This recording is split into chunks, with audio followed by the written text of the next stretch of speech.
Well, we have the final game of Group A up, Sam, as we have had all of our best of ones now done for the play-ins. Of course, I'm Lynx, joined by Stokes, my best good friend right here. And we have the final game of Group A, Crest versus NIP, as we've said goodbye to Sandbox, but also said goodbye to Geeky as they've gone to Phase 2. Yes, they have. Get to have a nice little break for the rest of the day as they don't have to worry about playing the match out up against Ninjas in Pajamas, which you and I will be covering as Crest has descended into madness with NIP, who have been gatekeeping things so far. They sent Sandbox home already. We actually saw them in the lobby this morning as we were getting on our bus, van, whatever. The band, that's what I'm going to call it for the rest of the time. Sure. Anyways, now onto Crest Gaming and Ninjas in Pajamas, where they're looking to do so yet again here. No matter what happens, one of these teams is moving on to the Swiss stage. And for SI as well, this game means a lot more for one particular team as opposed to another. Ninjas in Pajamas, Sam. They're already qualified. They already made it. The Crest entirely, this is of course SI, but the major SI, much of their chances in Rainbow Six Esports on the line in this game, whereas NIP, another day at the office. Yeah, and you know, another day, another dollar for them specifically, right? Like, this is what we expect out of Ninjas in Pajamas when it comes to this team in any iteration. You expect to see them at majors. You expect to see them at SI specifically, especially if they're missing something earlier in the year. By the time, you know, November and the holidays start rolling around, you're like, all right, where is Ninjas in Pajamas? Where's your liquids? Those kind of things. So we'll have to see, though. You and I got to cast Crest earlier on, and honestly, I think they had some decent looks up against Geeky, which, I mean, are looking like such a dynamic squad.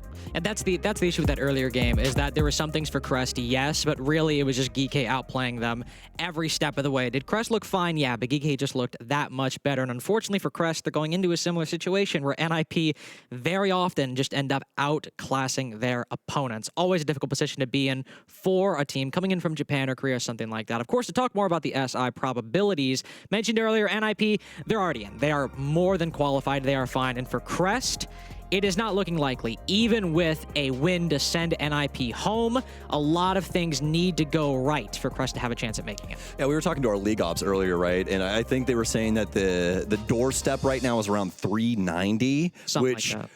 If you win this whole tournament, you get 350. Yeah. So just to put that into perspective for y'all, it's a tall ask. It is doable, obviously. You know, that's why we got these percentages. But for Crest, it's going to be a really long road, and it starts here in this lower bracket, best of 3. And of course, we have the map video coming up right now. We'll throw it in on the screen, and there are, I'm sure, some surprises to figure out. And sure enough, I'm looking at map 1. And map 2. I actually didn't even really process map 2, to be entirely honest with you. Yeah. Because And they picked it. Chalet, if you missed it yesterday, was a dominant stomp. Unbelievably strong showing from NIP against Sandbox. The only round dropped was extremely weird. And if you just count that out, it was basically a 7-0. But Bank, even though, of course, they lost it to Geeky, it was still a 7-8, one with a lot of big moments, and one that was a 7-8 loss, what ends up being the first seed of this group. Well, you know who we're going to end up talking about a lot inside of this best of 3, right? It's going to be Cons, baby. It's going to be Cons. We're back. Our boy. Yeah. Him and I, really big fans of Cons right now, and it's because he can do it all. Up against Crest, I think this is going to work out extremely well for them because, like we were talking about, he can kind of fit into really any role that you want. You want him to play something like a Monty, he can do that. You want him to play Ace, he can do that as well. Just so many different, feathers in this guy's hat. So very, very excited, especially with the rest of that roster. And the fact that Crest had a pretty decent game on Clubhouse today all makes for a pretty interesting best of 3. Of course, they did pick Bank, as we said, and we were really nervous about Sandbox's Oregon pick yesterday against NIP, and it ended up being an extremely close affair. So even though we might be worried about the Bank pick, considering we saw a lot of good stuff from NIP on Bank yesterday, it is still a comfort pick, and that might be triumphant. Of course, I do believe we have, thankfully, the game coming up in just a second. And boy, Chalet to start. Letting this through. I know Crest, maybe they're comfortable on it, maybe they feel they can risk it, but this is still such a big gamble that you can deal with NIP that performed so dominantly on this map yesterday. They've really got to be sure they've got all their ducks in a row. Yeah, most definitely. And the social prediction also showing that as well, as Crest is only going to be at 15%, 85 for Ninjas in Pajamas here too. So making a heck of a lot of sense when it comes down to it. Ninjas in Pajamas, a squad that is practically a phenom of Rainbow Six Siege. It's one that if you touch the esport, you know the name. And it's all going to start here in the snowy winter wonderland of Chalet, a map that is pretty offensive-sided and should be quite interesting when it comes down to it, especially for Crest's sake, as they'll be starting on that respective end.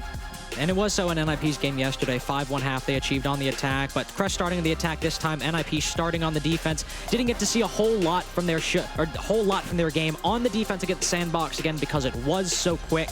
We will at least hopefully see some interesting fare now that NIP have 6 rounds to play with on this defensive side. NIP not big fans of the Ying so far this tournament. Pretty consistent ban in all of the games they played, and honestly for a team that likes to play a bit more methodical, a bit slower play style, Ying is the exact operator you don't want to be playing against when you're defending.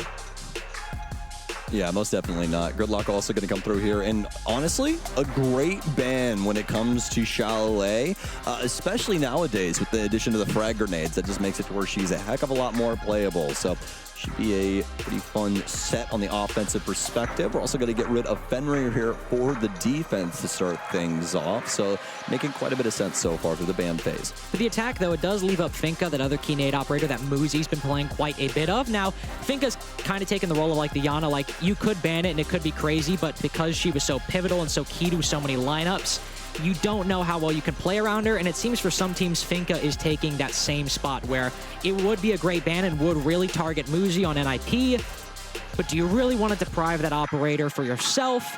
No, and in this case, the Gridlock goes down, and for Chalet, we actually see the Fenrir taken off instead of, say, a Solus or a Valkyrie. A Zombie, pretty standard, but without those F-nods, it should be a lot easier for Crest to take map control and take fights to some NIP defenders.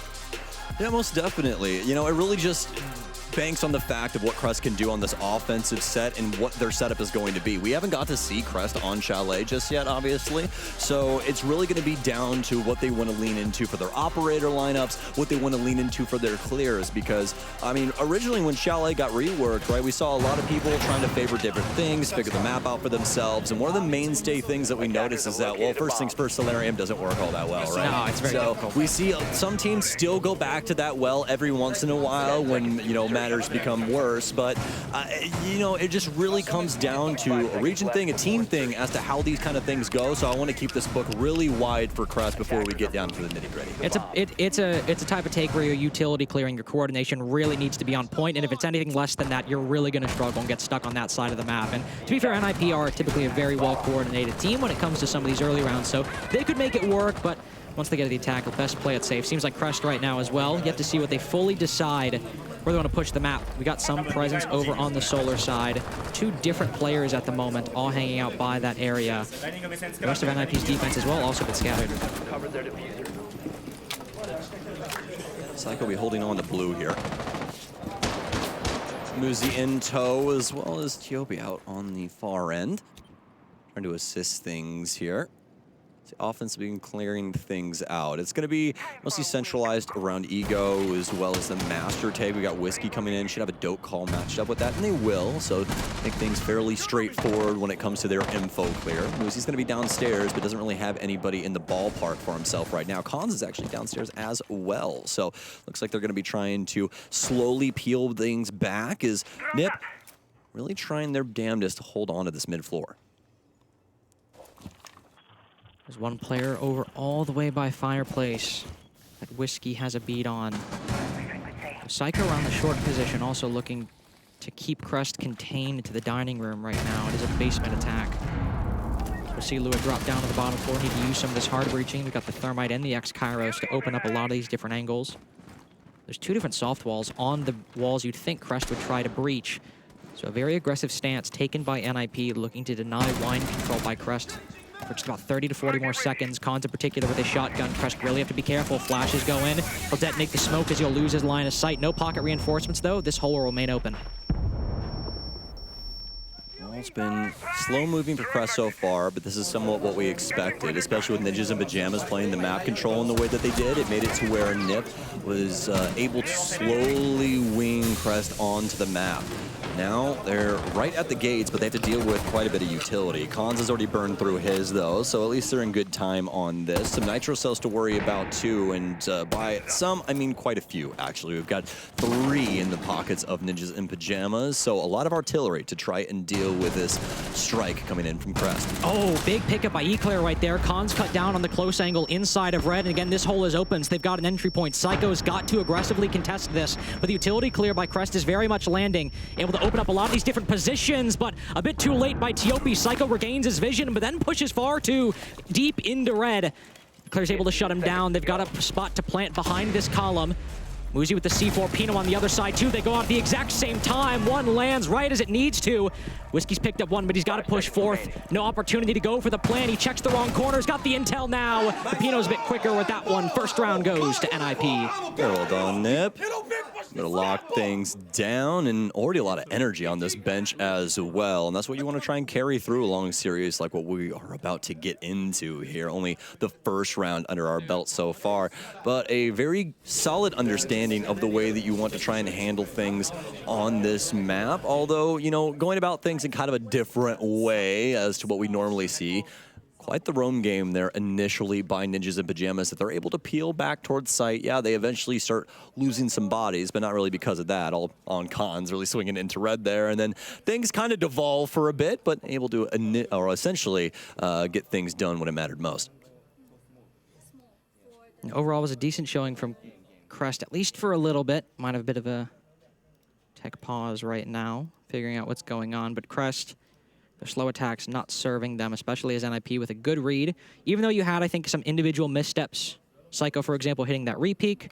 Not really cons necessarily staying too long, but definitely getting caught out inside of red. I think the strategy was still overall very sound from NIP. All right, we know our team likes to attack slow. We know they take their time. So if we give them these little mini games that they've got to figure out, they've got to work a little bit more to take the red hull, a little bit more to take dining, or at least feel uncomfortable in that area, should end up forcing them into a position where they don't have enough time to execute, and it's all going to come down to 50-50s, where NIP, with players like Muzi, like Pino, or even Cons in that particular position, can often outgun, get a man advantage for NIP going into the execute. So solid strategy to win some of these Chalet defenses that I think should be easily replicable on future bomb sites. Though Crest, I will say, very, very close to the wire there, and still able to find a way inside of the bomb site is very admirable. Well, it also just goes to show you how solid patience can work out for you in Siege, right? Ninjas in Pajamas, a very patient team, but eventually they start to get a little bit more aggressive because they think these players are going to just start moving in. But Psycho, a perfect example of that, as he pushes out red and gets completely caught off guard. I think that we have somewhat of a mirror matchup in that way, where it's just going to be both of these teams doing their damnedest to try and trip up the other. I mean, it's two slow teams, and this is in a group of four. Everyone, I would say, is probably slower than a lot of the average at the tournament, or especially amongst what you think. I mean, NIP, slower than the region. Crest, slower than the region. Sandbox, they're their own thing, of course. But they're their own region. Yeah, they are their own region. They actually are pretty representative of Korea overall. It's just Korea kind of a slow attacking region.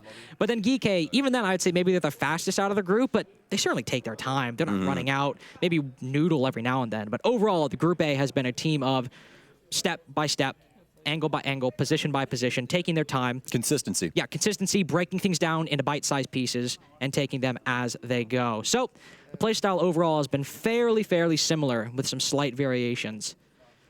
Where NIP decide to go after this, of course, is the big question, as they have won the bomb site that usually necessitates the biggest roam on Chalet that needs the most aggressive position taken. And even then, they had some players around bar, but they weren't extending all the way into dining or roaming, having people on that second floor for far too long. Now it theoretically should be a bit simpler for NIP for how they set up the bomb sites. Most definitely. I think the only thing that kind of falls into the same basket is got to be games and bar, because you have to worry about the position up top in library, right? But past that, I totally agree with you. I definitely think that the basement necessitates players on that mid to top floor and playing things out like Nip did, slowly peeling things back. It reminds me of the old SSG roams on Clubhouse, right? You want to try and hold that map control, waste as much time as possible, whilst also keeping man advantage or man count equal. It's a tall task, but somebody's got to do it. Remember when we saw the SSG roam first debut and we were like, this is a game changer? In that moment, I was like, this game is so cool. Like, I was like, this is so damn cool. Dude, and I know for a fact that the first time that went off, I almost said Laxing. Oh my gosh, why is his name Lycan? I was like, Lycan was just escaping me there for a second, but either way, yeah, exactly. But yeah, I know Lycan was gleaming the first time that worked out, because you could tell the amount of elbow grease they put into that thing. All right, we should be getting back into the game now as the fist bumps are underway. By the way, if you have 2 monitors or have 2 tabs you can open, I believe the B stream is just getting back underway with Tag and Bleed, the elimination match of Group B. Oh yeah, it's definitely happening. Yes, I could hear Intero. certainly. Right as we get back into the game, I hear, "Hello everybody, welcome to everybody." And so I was like, oh, Parker's probably talking. That'll do it, won't it? Probably. I only know one person in the entire world that sounds like that. Yes. I do a great impression, don't I? You But do. we are thankfully back in our game. 1-0 NIP if you are just now tuning in. They won the basement bomb site. Came down to a 1v1, but a one that NIP ended up winning. They moved to the master bedroom and office position, and this is one that the defense really has very limited options, right? If you're gonna play close, you need to hold piano, black wall, bathroom, contest solar. If you're gonna play far, you can go to library, but not much farther than that. Yeah. Yeah, and if you're gonna hold down library, you need a really solid strategy in order to do it over there. Often with an Azami, which is banned. Yeah, often with a Azami, you'll usually have the Miras in there, some my discs to toss in on top, and probably a Jaeger to pair things up just to make sure your sight's also held down. Because if you don't, Carter, then I mean, anybody with a brain looks at that site and goes, "Oh, we just hit the site. All right, cool." You know, and it's just like, you guys are all the way in Egypt, and I am planting in your sight. So.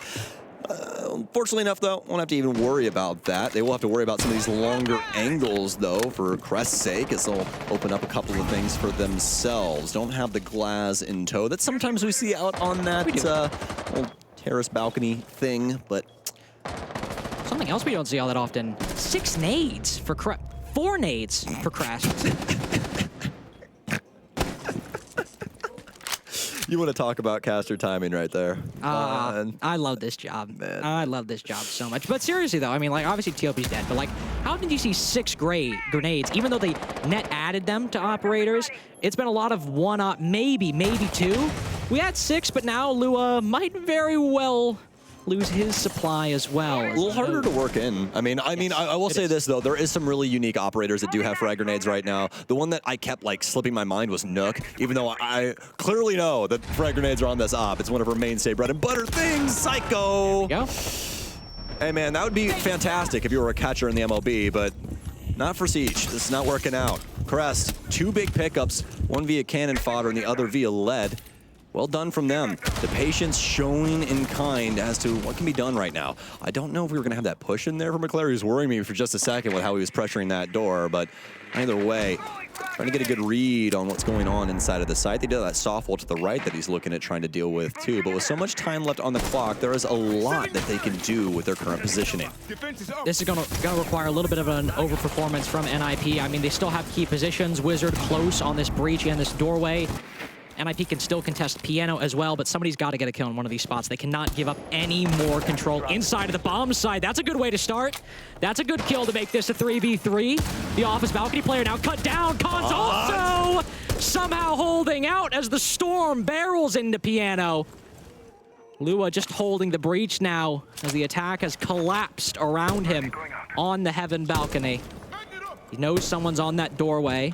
That's where Wizard began the undoing of this round. He'll push in, land the pre-fire, but Khan's playing the contact just as you should. NIP move up 2-0. I'm so impressed with this clash of personality that we're having in between these two teams, you know? Like, the patience on both of these squads and the way that these interactions are going, especially for Crest there. I mean, Ninjas in Pajamas are just getting them by that one square. That's it, man, just by a little bit right now. But it just goes to show that this strategy is so sound. You know, it's working well for Crest. They're getting good openings. They're getting good utility usage out of that early game. It's just these late round situations where Ninjas in Pajamas are able to utilize that mechanic ability and are really able to pull it back across the line. Yeah, it's that recognition of the situation, right? That, all right, if we have so little map control and they have so much time and an advantage, we've got to get aggressive. We need to hold on to what we have and fight for it actively. And that's exactly what Khans and Wizard did. That's exactly how they ended up winning that round.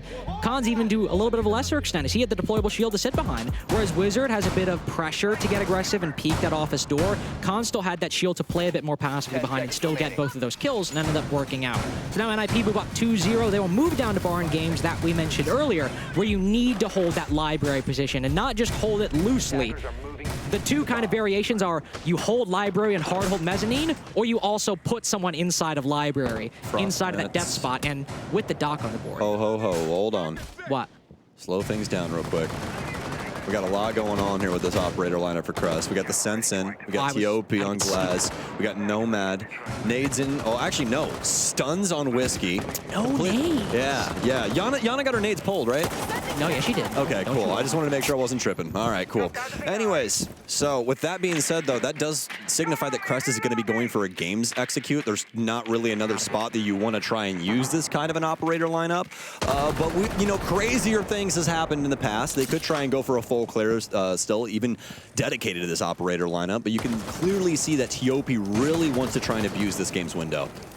But they know at this point, I think they've spotted Wizard inside of Library because they start rotating up, and if they don't do anything, if they just have Sireneko sit on this window, Wizard can look through the hatch and deny the planet. Look, now Sireneko hops in. Really? I get the pressure to take down this dock. I think they recognize the right opportunity, but they're going about it the wrong way. But this is a symptom of the lineup. With no nades, what else are you going to do? Yeah, there's no Capital. There's nothing to dislodge the player here. And the worst, worst comes to worst, right? I mean, you get Wizard tagged up. He just stims himself once again once, he's in cooldown time. So just really difficult for Crest right now. And honestly, I mean, it really just feels as though if you don't have the answer to that top floor, just don't address it. Just go for it, smoke it, try and just toss as many light screens as everything in there, make it as messy as possible, and then just try and get the plant down. Because, I mean, you're more than likely going to lose the round this way anyways by going for this full clear.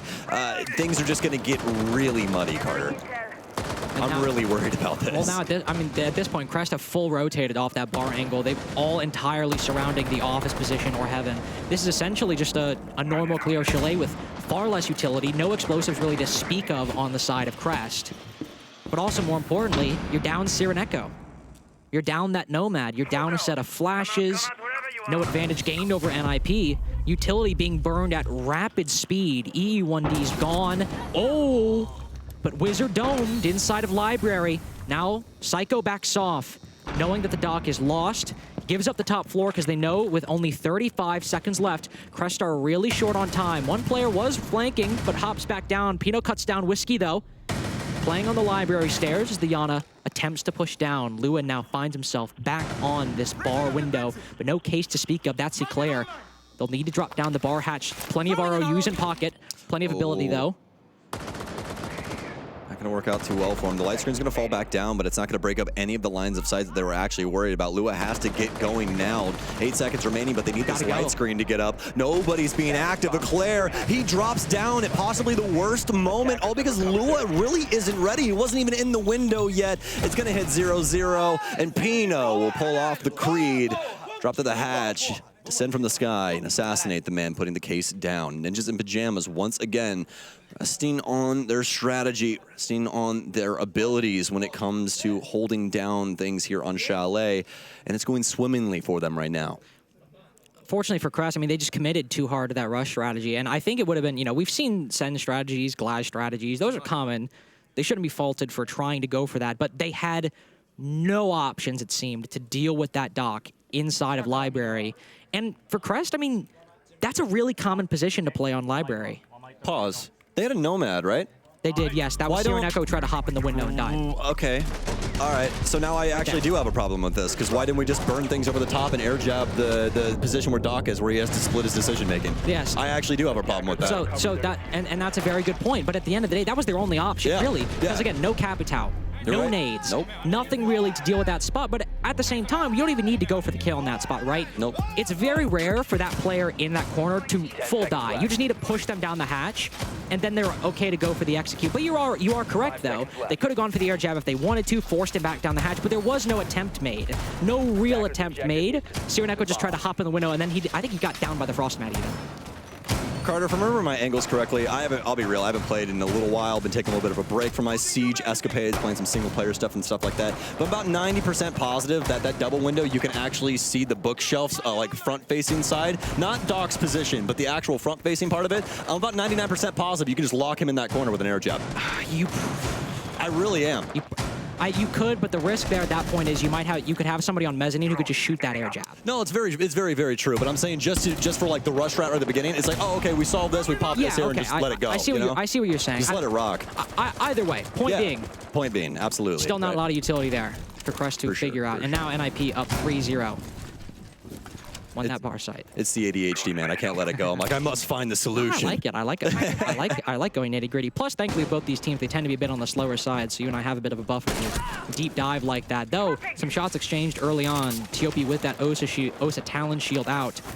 Gets a couple bullets in her toes. Has to put down the Talon shield in response. It's a dining defense. I think that's all 4 bomb sides played at this point.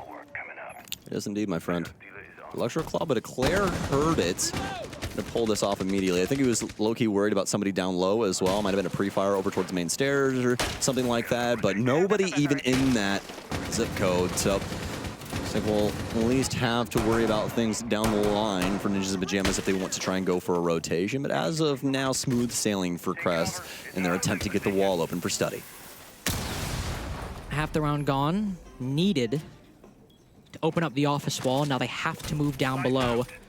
EMP goes out. Electroclaw tricking these exothermics is nigh impossible, and you basically need to predict the timing perfectly, let alone land it. And it's not going to happen for Cons. No fault of his own, but now both the walls Crest needed opened up. And at this point, we've only got a minute left. Full clearing the top floor, at least even half clearing it, not really a possibility. Crest need to just station someone on the doorway, on the wall, just to keep NIP at bay as they move in for the plant later. This is going to be Crest's probably best attempt at getting around here right now. Yeah, and that's a big issue. The thing is that Ninjas in Pajamas really don't have the utility to be able to shut down a plant right now if crosses get set up and smokes go out, but they do have the verticality up here, and that's the worrisome thing. They're going to be able to play over the top of the breach, and that's more than likely going to be the round right there. Yep, Wizard's going to nip it right in the bud.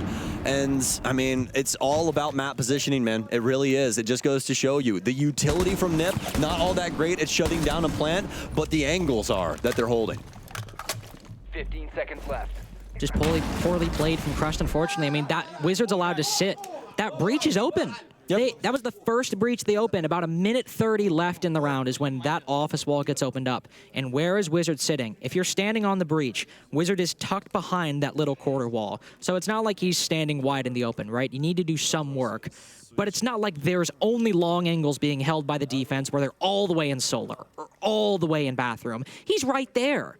And there's 2 different attackers on the office doorway and on the breach who aren't communicating, who aren't working together to root that guy out of position. And that Wamai ends up countering the entire execute below. And there was simply no work done, no communication, no teamwork to deal with him. Yeah. And you know, the frustrating thing is for Crest, and probably the thing that you know, their coach is talking about, is that they are legitimately like 1 or 2 solid moves away from being in endgame position. They're like 80% there. Like exactly. You know, you've played the London system very well, but now it's kind of collapsing. The London bridges are falling down. Yeah, no, it's... And especially if NIP gets such a dominant result on this, you just got to think to yourself, if you're a viewer, if you're Crest, whatever, if this ends up being a 5-1, 6-0 on Chalet defense, you're looking at Crest thinking, well, why'd you let it through? If you can't deal with that Wamai playing on the vertical hole, you can't deal with Doc and, you know, library. You can't deal with the library position or adapt to that. Something so common. Well, why'd you let NIP pick it? I mean, NIP, it's a best of 3. They're always going to get a map they're comfortable with, right? But a map that they 7-1 sandbox on, could have 7-0'd on, depending on what happened in that round. Why'd you let it through if you don't have these positions at least to counter when you have that VOD yesterday? Again, there weren't that many defenses, but still, Crest with that tactical timeout, they won't win this half. That's gone. But a 2-4, maybe they've got a chance on that Chalet defense if they can win these next 2 rounds in a row, action some of those things mentioned in the timeout, and it's got to start here. Yeah, you're absolutely right. Carter, it's a really tall ask already for them to try and bring this back. 4 rounds straight on the defensive end of things. Crest have had an opportunity here and there to be able to patch things up in these rounds and at least get, I would say, potentially 2 rounds out of the last 4 we've seen. But Ninjas in Pajamas have bared teeth at the right time, the proper moments, and it's really been a thorn in the side of Crest so far. Past that, I'd say they match up on cadence at pretty, you know, solid level. Yes. So it's pretty interesting just to see the way that these 2 teams interact with each other. I just feel bad for Crest given the scoreline. Ethiopia as well on this Nook, who Crest have expected to open up some of these rounds or some of these mid rounds. 0-4 so far. Only one without kills at the moment on Crest. But Vintual found early on. Man, oh man. Ace, the first death on the side of Crest. Hard breaching is not the most common on this site, but still opening up that left panel on the office wall is something that every team does. It's usually where you enter, move in, go for the bomb down. Not a possibility anymore. No remaining hard breaching. Still, again, the 6 nade strategy that Crest are going for, and a do could be called to work that with, too. A lot of utility, but a plant is really, really difficult. Man, wouldn't a buck be great right now? Secondary hard breach, skeleton key for underneath of the office player. Something like that. Yeah, you know. Nice. Yeah. Beggars can't be choosers, though. Lots of frag grenades, and they can dislodge these players still, especially with Mamai. As we all know, he gets those over time. So as of right now, they got to burn through like 2 or 3 of the discs. Won't be that big of an issue, but they still have to deal with the firepower, the true firepower of ninjas in pajamas whenever they want to actually swing into this play. Wizard, first and foremost, playing on this doorway, close on what was the breach on the previous defense. Now, Lua maybe can walk over, sledge it open. They'll use a frag grenade instead, so there is a pathway into the bomb site now for Whiskey to hop in, go for this plant. It's all very slow, though. He's got this final call, and it needs to be used to get a kill, get the advantage back, or move in, acquire map control, force rotations out from NIP. They've got 50 seconds to play with, so they don't need to push this too far just yet. They can bide their time for a little bit. Got intel on somebody playing inside a bedroom as well. Oh, goes for the pre-fire. Muji damaged quite a bit. Tiopi gets his first. What a first it is, too. Piano open wide up. Blackwall also taken down. Cons fights back so quickly, though. And the fire on NIP is uncontestable at times. But Cons and Muzi, though, look at how low they are. Just one DMR shot either way could give this Crest's first attacking round. He's got him pinned down, maybe. Just maybe. He'll back off. He has the diffuser, but not a lot of time. 15 seconds left. Just one bullet is all he needs. Cons lets the bomb go down. Will he find Whiskey as he falls off? No, he doesn't even know. Again, just one bullet. That's all Whiskey needs. He's forced the rotation out from the Frost, but can he find him? He's playing this passively. He's playing this smart. Cons probing for intel. There's nothing. Not a single iota of information in his brain being relayed by his teammates. Just ideas, just theories. But time is dwindling down. Only about 15 to 16 seconds remaining before that diffuser is beyond the pale. Continuously relaying his information, his position to Whiskey. Now or never, Whiskey will slowly push up. Cons does not get the kill. Whiskey will get the round as the diffuser drops too far down. Crest get there first at the very least. Ring around the rosy. There it is. Fantastic from Crest. And, I mean, just on all fronts there, both of these teams' patience really showing out, especially around that ego balcony play. Whiskey constantly just sitting there and biding his time. Crest make a great lunge towards Piano, able to get some really big kills, but it's shut down quickly by Cons. Cons having an opportunity, I will say. I think he just kind of got to that stick in the mud mentality at the end because of his health. Can't blame him on that one, right? Yeah, 1 HP, and even in transition, right? That case just goes down. If he chooses to try and like sprint across the room and make it somewhere else, there is a pretty high chance that guy's just holding an angle on him or something like that. So still, I mean, he did his due diligence, tried to clear as many angles as he could, but Crest finally getting the payoff that all of this buildup has been leading to. Just got to convert it. Just got to convert it into that second attacking round, and maybe, just maybe, you have a chance to come back on NIP's map pick. It'll be barn games for our final site on the defensive half for NIP, the attacking half for Crest. And what do you know, Sam? Sireneko has picked Capital. I wonder why that could be. Beats the hell out of me, bud. Beats the hell out of me. Probably has something to do with your costume yesterday. Wizard. Oh, gee, it's just... You troglodyte. That means cave dweller, by the way, folks, for those of you that wanted a vocabulary lesson. So, whenever you want to move out of Indiana, how many caves does Indiana have? We have a couple, I'm pretty sure. Yeah? I mean, listen, I've never been cave diving, so I can't say. You're not a spelunker? No, I'm not a spelunker, though Crest is certainly spelunking right now, trying to find something deep in the cave. Frag grenade goes out, but Wizard can keep healing, so these firebolts need to land. I think one actually misses. I'm not sure where it went. Second one goes out, though.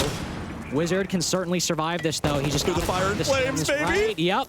Second one will go out. Oh. Now you can just barely time it, and the fire dissipates. Nobody swings him. And both nades gone from Tiopi as well. Wizard staying here, baby, but Pino certainly not. Yeah, most definitely not. A nice find from them. Incredible that Wizard was able to completely get through that off the stim pistols, but that shows you just how solid of an OP can be in situations like this. Able to completely clear things out, and you really wish that things just kind of mirrored each other well when it came to that clear. Lou almost gets the flick. Psycho, emulating his name, oh my, flies through the hatch. I think he impacted that as well. Yeah. He did. This entire team is just downtrodden right now on HP. All right, Wizard no longer able to stem himself back up. Psycho punch a little bit damaged. Ooh. Sireneko, just one smoke bolt remaining at this point. That is a graphical bug, as both firebolts have been used. But still, poor Util clear on that library position has forced him into that spot where he doesn't have any fireballs remaining. Just the smoke to try and cut off an angle alongside those flashbangs from Eclair. Tiopi now rotating over as there are a couple defenders down on that bottom floor, but both are going to focus on that library, the fireplace position. West Main, no, not a thought in their minds whatsoever. And this is a good rotation for Psycho as well. On low HP, holding a power position isn't really going to do. Maybe you can catch someone off guard. Tiopi, though, anticipates it. Yeah, this is perfect patience. Well, the thing is for our boy Psycho over there is really what he wants to do is he wants to play extremely passively on main. Don't show face. Wait for them to try and take fireplace all, and as soon as they build up for that door, that's when you want to take the fight. Let everybody else deal with this verticality. Let them try and stay alive, and as soon as Whiskey or somebody jumps over, that's when we should see him activated. Tiopi's going to take down Muzi. Tiopi also takes out Wizard. Where is our man on the stairs? There he is. Psycho, take him out. It's up to Eclair and one more. It's going to be Psycho over inside of fireplace as he wraps around, but there's barbed wire here. It's going to be a big audio cue for him, whips around, and then the other player will also get off of plant, Carter. They both cover the door. Very well done from Crest. They got that 2-4. They got the minimum that they needed. Not minimum they needed in terms of what's good on Chalet, but just to stay alive, to have a chance on these defenses.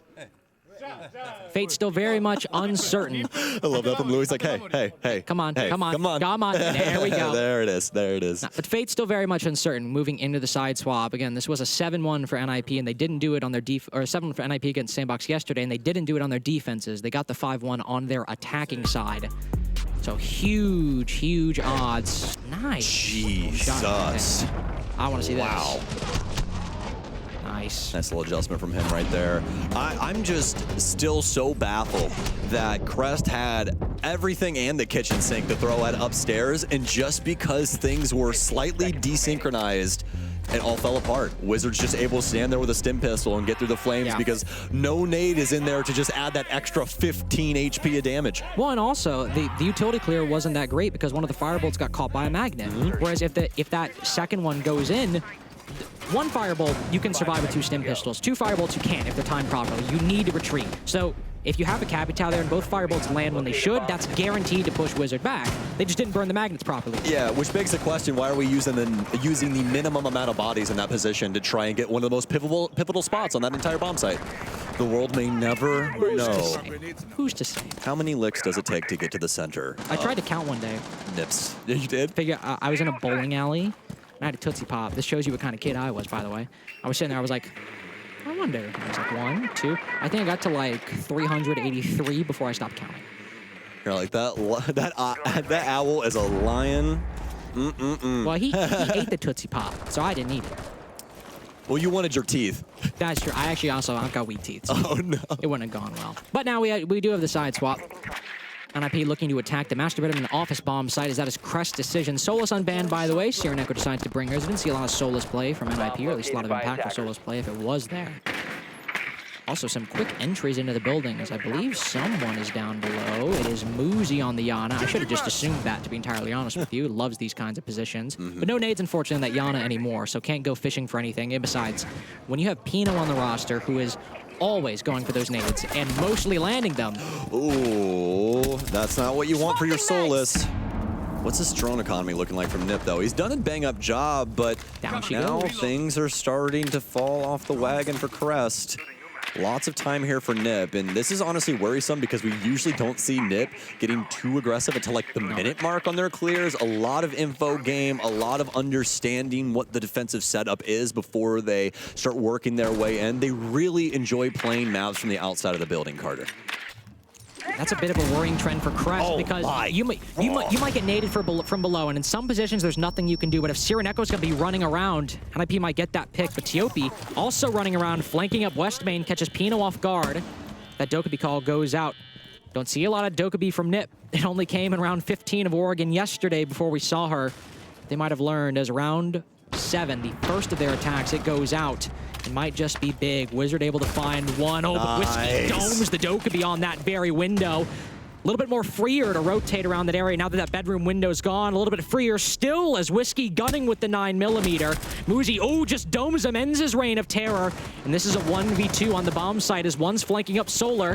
Muzi so focused on what's in front of him that they might just not see the player behind him, but I think he's backed off. Eclair pushed up close on the bathroom doorway. No one directly countering this diffuser. Muzi now concerned. Will the castle have an opportunity? Oh, he falls off, but Eclair has lost Tiopi for support on Solar. This is all one-sided now, especially now that the kill's confirmed. Khan's panicking, though, on the soft bathroom wall. They are so concerned about putting this bomb down. Muzi needs to cover. He's not watching. Eclair, do you know? Just one couple bullets through the wall. Shoot Eclair! Something, anything. Well, he might just have that. He domes Muzi, and now it's a post plant. But Khans is backed off. He's in the wind. Eclair's now the one struggling for intel. An opportunity so close you could taste it, but he missed his opportunity. He sees the bomb, but not Khans. That's the problem. Drone knows he's there. It's identified the position, but no longer. He'll begin the defuse to bait Khans further back. A familiar situation for him now on the other side. Khans just has to bait just a little longer, force him off 1 or 2 more times, and Khans knows that that wall is soft. Khans knows when that player's on the bomb, and Khans does not let his man go. Oh, man. It was right in his hands. It's right there. All he needed was the audio. If you could just hear him typing. And I think that's what it was, really. I think, you know, just with the comms going on. Yeah, the comms going on, the music. Also, everybody always forgets that. The 15-second music is actually really influential for your conscious, man. And, you know, especially in these anxious moments like this, you get that heartbeat in your head. Boom, boom, boom, boom, boom, boom, boom, boom. It gets scary. And Eclair clearly shaken, not able to clutch things up in the way that he wanted to. And I mean, just has to shoot to the right of that hole in the wall by pixels. And he more than likely wins that round out. So very close from Crest, but we've seen that time and time again with them here up against Ninjas in Pajamas. In the clutch, NIP able to move up 5-2, winning Master Bedroom Office in their attacks. Crest, a little concerned. They will move down to Kitchen and Dining instead. And for a team that so far in most of their matches, if you could criticize them for anything on their defensive side, it's the unwillingness to hold map control, the unwillingness to roam. On Clubhouse earlier against Geekay, that was a big issue.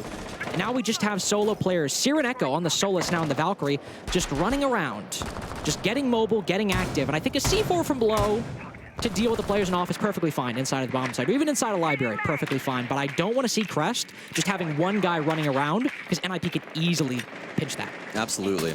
I mean, especially with how much time they dedicate early on into their rounds for setting up a drone matrix around. You know, they want to make sure that they know where these roamers are and that kind of thing, and also partnering the Dokkaebi with that makes it to where your clear is so very easy. So looks like we're going to have the call in now to try and assist Pino on this push. He's going to be the one coming in from games, and he'll be operating on the Buck, something that we talked about a little bit earlier on. That can definitely be a useful operator, especially when it comes to Chalet. There's a lot of different ways you can break up flooring, some vertically, some more sledge-oriented, where you're just going top-down. So, see what goes on, though, for the rest of this, as Ninjas in Pajamas will hop in on the top floor. Khans will be the one operating the Monty this time around.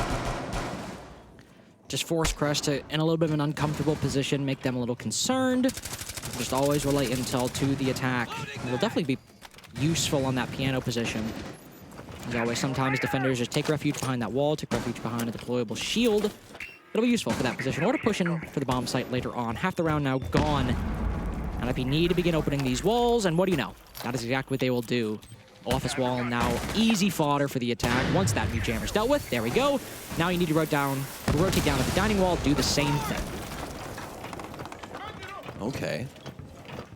I like this. Yeah, I'm interested how he wants to try and slap this down. They've got some cool angles over here. Can't really do too much. Has some verticality to worry about, but Just gonna be able to transition to this top floor and see if they can pressure this defense back over towards Solarium. You can see Khan's constantly looking at the floor. He's worried about that verticality and if there's any potential holes under these door frames that he's going to try and waltz through. Has to try and crouch for this one, so he will have to slide the shield, but all's fair in love and war so far from NIP. They have done their due diligence on this top floor. They've pressured Crest off and now have created some space for they themselves to open things up and make it difficult to play under the bomb site.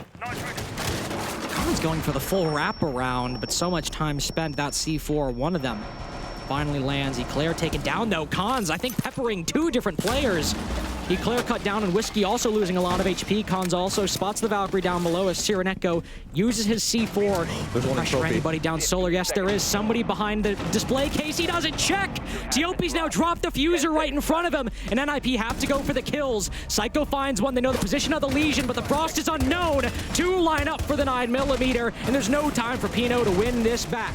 Crest take their first defense. Very well done from Crest, and it all banked on the fact of them peeling the play from the top floor away and playing on that mid floor. I especially love that layer that we saw over in Trophy. We don't see a lot of people, and especially modern day Siege, try and play like those little cheeky corner checks just because people are so good with their info game nowadays, and with something like Dokkaebi on the board, one phone call and you're done in the proper moment. So what a call from Tiopi there to lay in that position and make it matter the most when that Monty rolled through.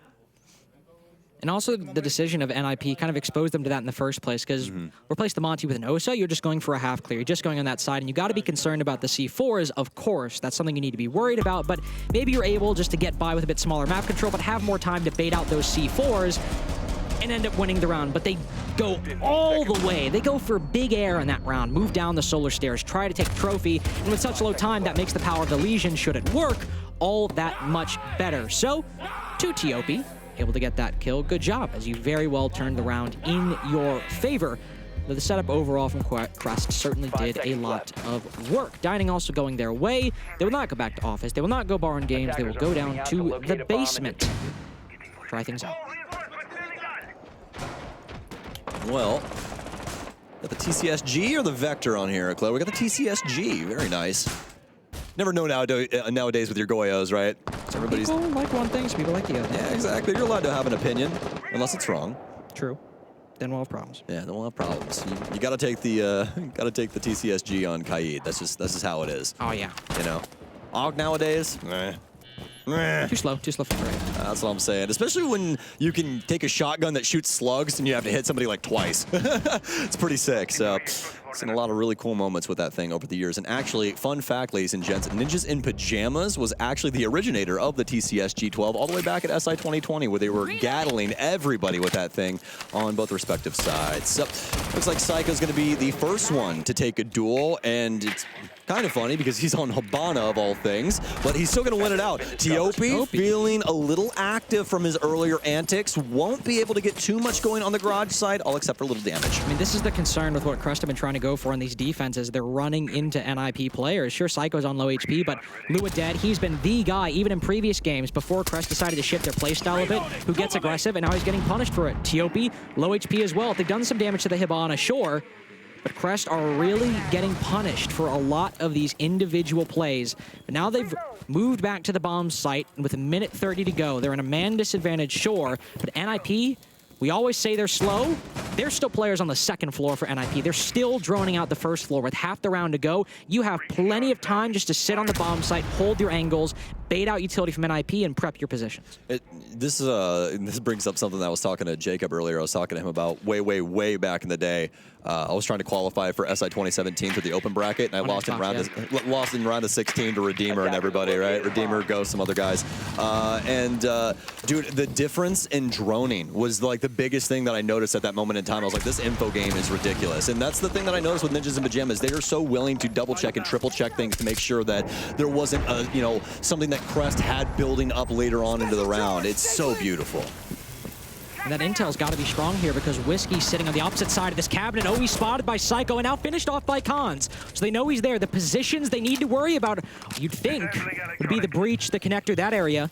But there is one roamer now. Crest moving up to the top floor. Somebody who could go for that retake. Tiopi over by Blue. It's a 2v3 on the site. Who can deny this plant by Cons? Tiopi opens up the blue angle as Wizard pushes down. Diffuser now dropped on the floor. Pino in the 1v3. 2 players on reduced HP. Knows one's in blue, but gets tagged out as he's moving backwards. Crest begin to mount to come back on this defense. It might just be wide open now. Very well done from Crest. And honestly, not something that we were looking forward to when it came to their offensive set. There was a couple of things that weren't really patched up too well, but these defenses are starting to build. And Ninjas in Pajamas, not nearly as exploitative as we would expect them to be on the offensive side of Chalet. You know, usually when we look at this map, we talk about how fantastic it is, especially for angles, and that's Ninjas in Pajamas' bread and butter. But right now, it's not working out for them. No, now that Crest are starting to thread that needle a little bit more. We saw that huge aggression early on in the round, and they get punished for it. And I think they realized, all right, let's just back up. Let's back up a bit. NIP are going to take some time, and once NIP decided to go for a snowmobile breach, the biggest issue was Wizard and Blue, right? But Tiopi makes a good decision. I'll retake flank behind, and you swing from the inside of Blue from one side. We should be able to get this guy, and then denying the plant is a little bit easier. So good recognition from Crest in that moment to make that round work a little bit more in their favor. Now down to Bar and Games. Just one more win will tie things up. 5-5 for Crest. And I mean, already at this point, I'd consider this anybody's game if Crest can continue this momentum. But then, can't deny it. And you know, I think this is the perfect time to say this as well. Ninjas in Pajamas are honestly not playing up to the caliber of play across this tournament that we would expect out of them. No, I mean, you know, Oregon against Sandbox yesterday. Yeah. That alone speaks for that. Yeah, and honestly, like, it's really interesting because it just seems like some of their pacing and some of, like, it's just like these micro decisions that happen. It isn't even like some overarching thing where it's like, oh, well, they're doing this poorly, right? They're still playing true to themselves. They're playing their timings. They're doing these things. It just comes down to these certain crunch moments where everything is falling apart for them. And this isn't just in this series. We've seen this throughout this entire tournament so far.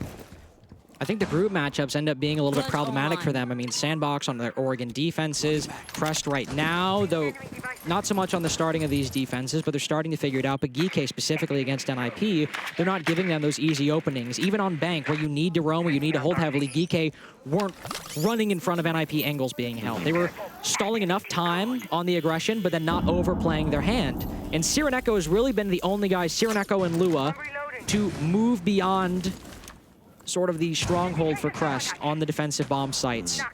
But aside from that, NIP aren't finding these openings as often as it seemed like they might at the start of this attacking side.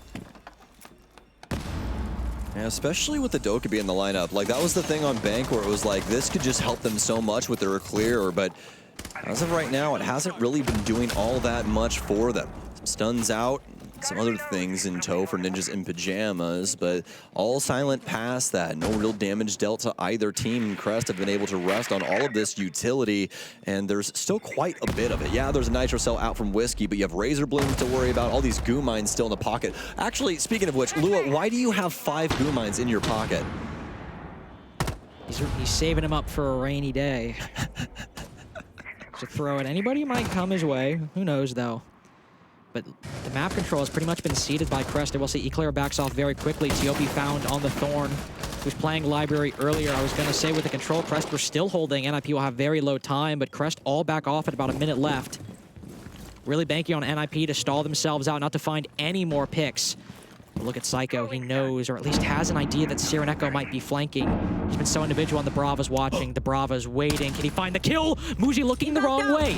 Still a disadvantage now. Sireneko's position. No, he checks the wrong position. Opportunity now gone for NIP, but it's a 2v4 on the site. Psycho tries to hit, but gets a bit too quick. Whiskey takes down the both in stock. Pino's got to pick up the pieces again, but there's too many players to deal with. He checks the prone angle in stock, but the shotgun's too strong. Crest tie it up. They've got a chance now, Sam, to take this map. Nip just aren't pushing. They're not. They're just not executing. They're not setting up and just going for things. And that is the legitimately, we found it. We found the crux of the issue. Ninjas in Pajamas, no matter what happens, they will only go about things in the last 10 seconds, and they just need to get to the point where when they have the setup ready to execute, Carter, they hit the big red button and they do it. Because it's almost like you have all the tools to, so might be a good idea. That's all I'm saying. And now I was a little frustrated. I was thinking at 5-4. All right. If we're not taking it right now, it's got to be 5-5. If they lose, they have to take the tack timeout. And indeed, that's exactly what happens because now it was a fantasy at 5-2. Like, oh, okay, maybe they come back, maybe whatever, right? It wasn't a likely proposition. Now, this is your map pick. This is not like Sandbox. I mean, more rounds have been played in this game than on Sandbox Chalet yesterday. You're legitimately, the thing that's so frustrating for me right now with these defenses that we see Nip playing into is that they're essentially waiting for Crest to punish them. They are. They're just like, I'm just going to stand here and wait to see if somebody roams and shoots me in the back of the head. Oh my God, I'm dead. Well, and to be fair, they had the right idea. They knew somebody might flank. They knew Cyreneko might flank on that top floor, but he's looking the wrong way, right? So is he checking the wrong spot? Yeah, that's fine. Like, that's going to happen, whatever. But even then, the slow time, the slow pace for NIP, it's almost built into the play style. When they win the fights, when the defenders are in positions they expect, NIP are able to win it. When there is that variable, when there is something, that's when NIP, it gets closer to 50-50 instead of 70-30 of the kinds of rounds, the probabilities that they have at winning it. And Crest have been able to play patient enough or hit those flanks, hit those moments that happen in a map where you think to yourself, you're Muzi, God, if I was only looking left instead of right. It's that timing that sometimes happens in games that you can't control that is now just barely pushing Crest over the edge on back of slowly developing, slowly getting better on these defenses against NIP that now, if they fix, if NIP can get this figured out, they'll get match point. I'm going to stick with my theory here and say that they're not going to. I think this is either going to be a 7-5 or an OT victory. You're putting your money on the Crest comeback? You put them on Crest match point? Yeah, and the reason being is exactly what I was talking about. I genuinely think that Ninjas in Pajamas, although like we have highlighted like their ability to bare teeth at the proper moments, yes, they're doing the exact opposite right now. They have completely lost the accelerator. They don't know where the shifter is, and it's like I really hope this tactical timeout shakes them because that's exactly what they need. This is not how Ninjas in Pajamas should be playing. And the performance as well. I mean, Khan's obviously putting up numbers, but Muzi certainly not having the best day. Pino not putting up. I mean, 6-6 is fine, but he just hasn't had a great tournament. Pino's tournament has been pretty bad. No. I mean, we've seen some good things, right? But yes, you're correct. It's not been overall great, and the stat lines aren't terrible. We're all close to even, but nobody on NIP is really showing up. Nobody is on this attacking half, especially getting them over the line, or pulling them over the line, or really saying, I showed up to play. I was going to say, I will say this, talking about like stat lines and stuff like that, Pino might not have had the greatest stat lines yesterday, but Wizard is looking a lot better today. I will say that. I will 100% say that about them, but it's just so frustrating because you expect Ninjas in Pajamas to be able to see things decently clearly up against what Crest is doing because Crest isn't doing anything unorthodox. This isn't outside the box. This is supposed to be happening, especially with these rotations that are coming through and are punishing Ninjas in Pajamas. It's something to expect. And check out this setup from Crest. We just saw it a minute and a half. They fall back from the library side. NIP now droning to find this information. So this is going to be about 15, 20, maybe 30 more seconds. But they need to clear this utility, and what's awaiting for them? The Mira. Whiskey's playing this Mira, and this is the exact operator, probably NIP's nightmare when they go for these late executes. If they don't have time to deal with these Mira windows, if they don't have time to clear these positions, that's what makes the defense fare a lot better when NIP try to make their executes work. And you can see Crest going back to what we had seen previously, just slowing things down, keeping the C4s down low, like you said. And this is exactly what you want because, once again, like I was touching on, Nip is going to wait until the last 10 seconds. This is what I wanted the tag timeout to fix, Carter, and I don't think we're going to get it. No. NIP, they recognize what's going on. You can see them realize. Pino opens that hole in the wall, maybe will try to use that nade later, but he's dead. Lou is able to get the kill. The C4s will likely remain alive down below unless there's the quickest reaction and the biggest of luck from NIP. Breaches on the wall open. Khans will try to move in for the plant. The coverage needs to be solid. The C4s need to miss. So many factors need to go NIP's way, and Lua just knows it before the round even began. It's an advantage for NIP. They'll try to recover. Eclair with the C4. Wizards able to get him, but they have intel. Can they land it? 10 seconds remaining. It has to land, and indeed it will. 1v1 essentially with Wizard putting the bomb on the floor, but he's Goomine. It's going to be so close to the wire. Will he have the intel? Eclair down below. He's got the pick. He's got match point for Crest. 1 round away from taking a pick from NIP that seemed destined for their victory. All right, can I get on my soapbox? Stand up on the soapbox. I will do it right now. Hold on, I'm actually going to stand on my chair. I'm on the soapbox, May begin. So listen, here's the thing. If you really want to plant in that area, Carter, the most important thing is dining. How the hell do we not drone it? How the hell do we not know 2 people are down there with nitro cells in such a pivotal position? And then not only that, you're going to send 1 person down there to do it. That's piss poor. That's all I'm gonna say. That's not what. And again, the only reason I'm frustrated and that I'm genuinely angry with Ninjas in Pajamas is because this is a star-studded lineup. This should not be happening. And it's frustrating as well because you can see the recognition from NIP. They know what they need to do. Bad. Pino goes down below. He says, "Oh my God, they can C4 us at this plant spot. They have dining control. They can do it if they want." But you know the problem? Yeah. Time. There's no time to deal with it. We're wasting so much time on this offense. They're just like, we actually cannot do anything unless it's sub-minute. And I'm so lost as to why this is the way. But to Crest credit, they figured it out. They did. That lineup, everything there. Did it come down to the wire? And was it still a 1v2 man advantage for NIP? Yes, but they figured it out. They said, this team is going to be so slow. If we pull back at a minute 30 and sit inside the site, NIP are going to take like 45 seconds to get in position. And dining guys, nobody's countered you yet, right? Yeah, nobody's countered us. All right, just stay there. Just use those C4s. We're fine. We have the winning setup, and Crest know this at this point. Their map pick is next. This is not their pick that they might get. This is NIP's pick, and they are one round away from taking it in regulation. And then we're going to put Cons on a shield and potentially our last round on regulation. I know he's the shield guy, but this is our only man positive at the moment. We've seen him play Ash yesterday against Sandbox when things were down to the wire on Oregon. And they put him on the shield? I'm such a disgruntled father right now. You are. Carter just sees me with my hands on my hips right now, folks. He's just like, oh, man. Okay, I know Wizard's putting up better numbers, but you have Wizard or Cons, and you put Cons on the shield, and he's the only dude positive? Why not give Cons the IQ? I know it's different roles, but still, either way. Cons does it all, though, and that's the one thing we've been constantly singing his praises about. Ninjas in Pajamas, I definitely think that they have the gusto to push this to OT. We just need to see them be a little bit more lethal around this 130 mark. We cannot let this get to sub-minute and not really have any inkling of what is going on in the pivotal portions of the map that our site is, banking on being successful in. But remember this round, remember this dining attack, right? Because they got up in these walls extremely quickly, but then they sent the Monty all the way through the top floor and then down Solar Stairs. And NIP ended up losing this round because, again, there was no time to react from late round positions held by Crest. Cons is now down below. They might instead be looking for a plant through short, perhaps? Well, the beauty is that there is no smoke for Crest, so they have some nitro cells that they're going to have to try and deal with, but I do think that Nip can reconcile with that. So much Valkyrie information, as well as Whiskey trying to hold on to things here at the back of Kitchen. Cons trying his best to try and find a position to plant here. Some utility up top. Cons is going to take a little bit of damage, especially from that nitro cell. But now with the sub-minute here, plant starting, some verticality cover. This is looking nice for Nip. I think they've at least got this. He's going to fall off. Back off. I think that he just walked into something there. I don't know exactly what just happened to him, but he's dead to rights. No shield to cover the planter. No shield at all. There's a flanker. There's a flanker on main. And a case dropped inside of the site. NIP aren't watching. Wizard, the Finka, they're so focused forward. Oh no. He's right in front of the breach. Is there this flanker? Is it going to hit? Eclair's got one. Sireneko's got the call. Sireneko's got the kill.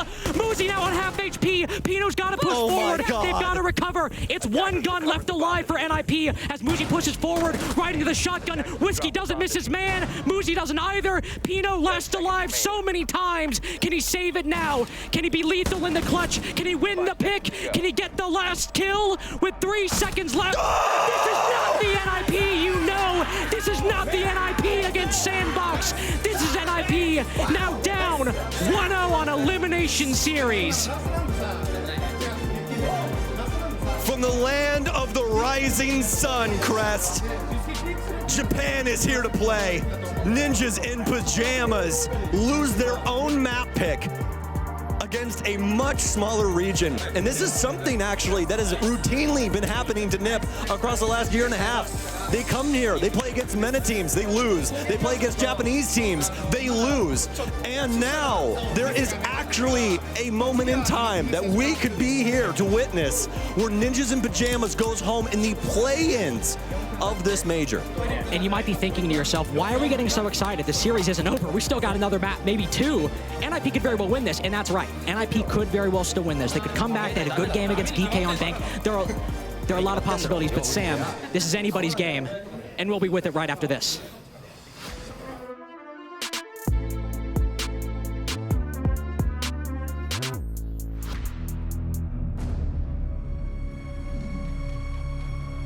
It's time to make history.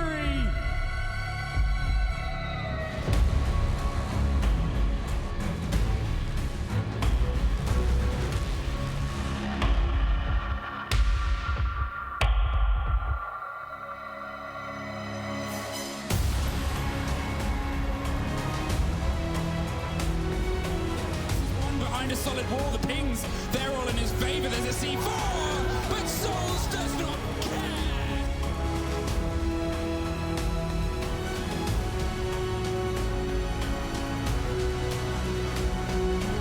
One kill away, and it's Volks to die.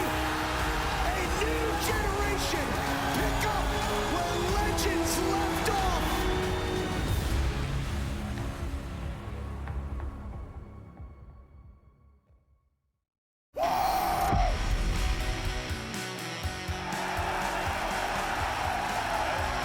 I want M80 to be one of the most successful and dominant esports organizations in the world. When the manager Golden reached out for a coaching position, I thought, why not? What could hurt? You just got to take their soul. Like, you just got to destroy them. It's definitely better to let the player do the talking, but tend to stay clear of the people that have big egos. Energy carries everything into winning. This is Rainbow Six at its best. Try not to hold on to revenge too much the past. If we were to play them again, it would just be like just that urge of competitiveness to beat them. We know our potential, we know what we are capable of. The opponents could definitely take the title from us. The past is the past, but in the moment you have everything you need to do to be better.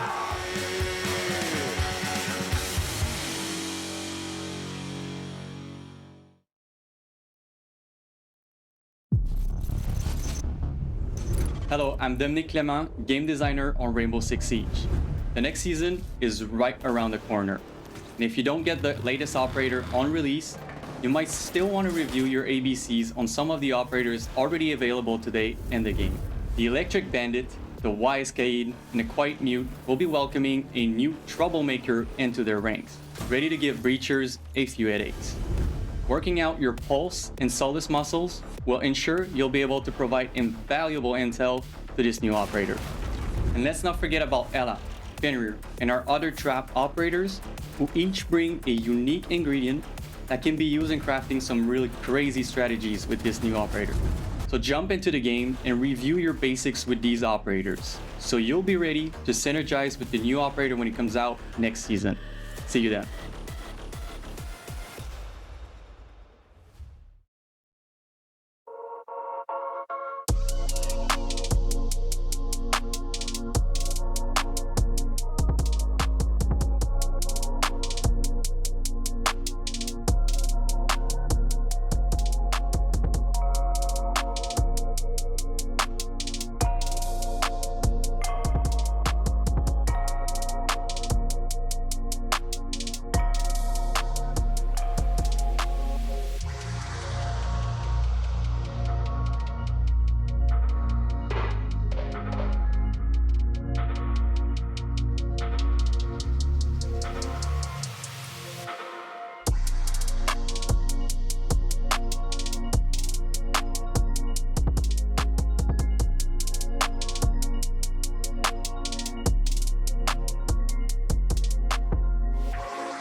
We just got to breathe for a second, everyone, because we are at a scoreline I don't think anybody expected. And if you did, you were completely going off of emotion and not how this series should have gone. 5 rounds in a row from Crest, down 5-2 to win 7-5 on NIP's map pick. And just to add insult to injury, one that NIP won 7-1 yesterday against Sandbox. It doesn't get crazier than that. No, it doesn't. And honestly, they're on a quest right now to take out Ninjas in Pajamas. 7-5 in regulation on Chalet, a map that Ninjas in Pajamas are no slouch on at all. Truly impressive, especially from the defensive perspective. I mean, just look at that, Carter. 5 straight rounds, like you said. A great cost across the board for everyone. Lua kind of falling off the wagon just a bit, but made matters most when they were rearing their head for him. So very well done from Crest, but this journey is not over just yet. We still have Bank on the docket and the possibility to round things off to a 3rd map too. It's really just up to Ninjas in Pajamas and their adjustments coming into this next map. I mean, it is entirely on them, right? I mean, these are 2 maps in this series, the first 2 that they've already played. They played Chalet yesterday. They played Bank against GK, and we've talked a lot about that matchup, the ins and outs, who could have won it when, who choked, what, but it was still an 8-7, and still one that NIP performed very well on. So this is territory that they are comfortable on and have played at this tournament in a best-of-1 as well, which you're not going to play a map you're uncomfortable on in the best-of-1. It's usually even territory between 2 teams. So this is still very much a time that NIP can make this comeback, but this is when it was good. These were the glory days for NIP, the up 4-0, and even up 4-2 going into the half. Everything after that, no, just not at all. Yeah, things looked pretty solid from their defensive end, but I also think it kind of favored their mentality as of right now. And once we got over to the offensive perspective, that's where Crest was really able to exploit that to its absolute fullest. And even past the tactical timeout, Ninjas in Pajamas never really went for something that was going to be more hostile towards Crest setups. They still just kept the same cadence, and I mean, we saw what it got them. The info game really wasn't there when it mattered most, especially on this play right here, like we were talking about. Our drones rolling downstairs around 33 seconds to see what's going on in a very pivotal portion of the area where you're trying to plant a bomb. That's not what you want, man. It was just the perfect setup in that round from Crest. It was the perfect setup. Beautiful. The intel, the C4s, the Miras, everything was set up to perfectly counter NIP, and it worked out perfectly. And that was Chalet. Again, just one final time. Only one. NIP's fit. Only Just the so one. far. Just the one. It's 1-0. And listen, this is still the top 8 team at Copenhagen. This is still the team that is legendary, not only in Brazil, but internationally in Rainbow Six. They can come back and win 2-1. They have that potential. They have that ceiling, but still 1-0 from Crest, especially when we have Bank coming up right here. Their map pick, man, it's just too close for comfort. Yeah, most definitely. And that's the thing, honestly, like looking at this map pool initially, I was like, oh, 2-0 for NIP. This is something that they should walk into and be very happy with that they got this in the ban phase. But as of now, with how Crest played on Chalet, I'm actually genuinely scared what they could potentially do to NIP on Bank. Now, the one issue I think that Crest need to be careful of, you can play passive against NIP, but on Bank, you can't just play the site. You got to roam. You got to go for those extensions. There's going to need to be some forward stance taken by Crest against NIP. And Crest have shown repeatedly that that is not their first instinct. That is not their first go-to. It's something they kind of need to work themselves up to, especially in that clubhouse game against GK yesterday. So on Bank, when they hit those defenses, when they play them, they've got to have a good handle on how to play that map, but it's their pick. I mean, it's got to be. They got to know. And, you know, just considering all the maps inside of this map pool as well, we have, you know, something from every corner, every echelon of the style of Siege. Because, you know, if we do get through Bank, we go to Skyscraper, which becomes so weird in between these two because they're so very patient on their offensive sides, but Skyscraper is so unbelievably punishing for that play style. It's like, okay, who's going to be the person that gets the one offensive round that matters? And at the same time for Skyscraper, if you look at the Copenhagen Major, I mean, that map, there were 2 big upsets. North Aption, 7-1 to Revan, the team from LATAM that made it to Phase 2 on that map. But more importantly, that's the map Fury took off of M&M. And while M&M ended up winning the series, that was still one of the biggest upsets we had in the play-ins. And Skyscraper for Asian teams, man, do you really want to risk it with that history inside of BR6 this year? I know my stance. I wouldn't want to risk it, but we do have Bank coming up. Skyscraper, if NIP can muster the strength, if they can make it to that map 3, we'll see Sky, we'll see the punishing defenses, but now it is Bank. Crest's map pick, the one where the upset of the play-ins might just happen. Look at the social prediction change on this. That's a crazy shift. My God, man. Guys, I want you to know that this series has been so highly watched that I actually had friends texting me about what was happening with NIP. actively, like my phone was a bomb inside of my pocket. I was like, what the heck is happening right now? But yeah, I mean, everybody on red alert right now for Ninjas in Pajamas. But for Crest, there could be money in this bank for them, baby. 2-0 and going on to Swiss stage up against Ninjas in Pajamas. I mean, even if they get sent home in Swiss stage, that would be the happiest plane ride. It would. It would. That would be so, so fun. And Copenhagen saw... So we just start drinking at the first airport, right? Literally, yeah. I mean, Copenhagen saw so many teams from regions like Japan, like OS, going out so early. I mean, the only ones were the Revan from LATAM, and of course, Falcons from MENA, but there weren't a whole lot of Japanese teams, aside from Scars Auto Qualified, that had that chance, from Korea that had that chance. Crest could really be one of the first true from the Japanese region that aren't just Scars to make it through to that Swiss stage. And maybe they don't win. Again, maybe they don't make it far, but just to make it, just to be in that same conversation as teams like Falcons, that's what all of this is about. Dude, you're giving me that energy right now, Carter. You're giving me that, the reason I love esports, you know what I mean? It's anybody's game any day of the week, and that's why we play the games, man. You never know what's going to happen. Somebody's always on the come up, and somebody's always on the come down. And it seems like history might have finally caught up to the NIP organization in Rainbow Six Siege. They were dominant for a very long time, and we've been slowly seeing them degrade, but it looks like this might be the nail in the coffin. No, potentially. Just, I mean, Copenhagen, top 8, just a little bit of a recovery. And even then, lost 7-3 to 6 Karma on the first day. They still were able to not only come back that event, but make a claim, a reclamation for that reputation that they had in 2020, in 2021, the year they won SI. But as you said, the downfall since then, this was supposed to be the comeback. This was supposed to be their group. Yeah. This was one, I'm seeing on... The easiest group. I'm seeing on Twitter people being like, did Brazil rig the draw? Because how did NIP get this group? This was supposed to not even be a conversation. This match was supposed to be over, and we find ourselves on bank. Crest pick, when they have the advantage in the series, they have the leeway to make mistakes. Op bans have just gone through, by the way. We didn't even mention that. Osa Solus from Crest. Solus, very logical ban on bank, specifically to counter that vertical play through the floor. And from NIP, they don't ban that Ying. They don't ban it, interestingly enough. We saw it on bank, of course, but it's an operator that they are very hesitant to leave up for their opponents. Disgusting character. It really is. Ying, one of my favorites, and has been ever since she was released. She is incredibly good at execution. And also you have the T95 LMG as well, which is just such an insane gun, right? Really good rate of fire and just really solid overall. Don't really have to worry too much about it. So with that being said, though, Ninjas in Pajamas now set up to try and find some success here on bank. But like you said, this is going to require some heavy lifting from Crest, especially on this defensive end, and I think we're already seeing some things that you enjoy. We are, and I'm very happy to see this open area hatch open. It's a very simple thing, but given Crest's insistence on playing things more conservative, playing things closer to the chest, to see them on their map pick say, no, bank necessitates a little bit of a roam.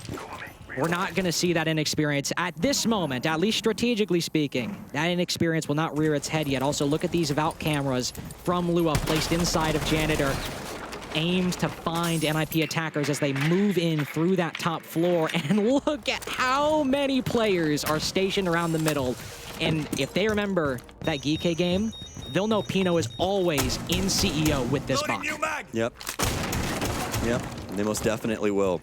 And that's the thing about bank, right, is it's kind of a one-size-fits-all clear. We were kind of talking about that with another map earlier on. I can't remember what the heck we were referencing. Oh, I think it was Oregon. No, it was Villa. We were talking about Villa. And Muzi actually is going to take down Tiopi. They're looking to try and gun through this clear. You can see the drone game working out very well, too, as they've got a complete read on where this Valkyrie is. She's going to try and turn a Diamond Fire back, but it's actually going to be Zero that goes down. And have we awoken the beast? We'll have to find out here. I definitely do not want to call it too early, but this is the most active I've seen NIP this entire tournament.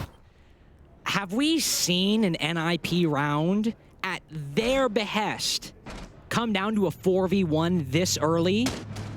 We might very well, or Crest might very well, have awoken the Ninjas in Pajamas.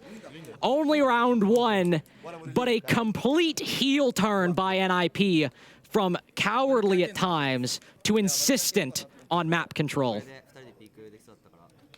I just want to, like, were you trolling us? I'm just messing around. No. We're going to require a couple more rounds for me to really agree with the fact that Nip is doing something here, because honestly, that could have just banked on the fact that they got 2 big picks on Crest. We're like, all right, we can probably just collapse in this roam and see what happens, and they were able to clean things up that way. Really hard to tell so early on and with such a small sample size, so we'll see how things continue to go on Bank, but this is going to elicit an immediate line change from Crest. They're going to send this into the mid-floor and bring some other tidbits of utility to try and lock things down here in open area. I think the switch to the Fenrir is a direct response to what Muzi did last round. He just stormed on into Tellers, carved out a hole inside of Tellers and Archives that then made the rest of the roam completely unplayable.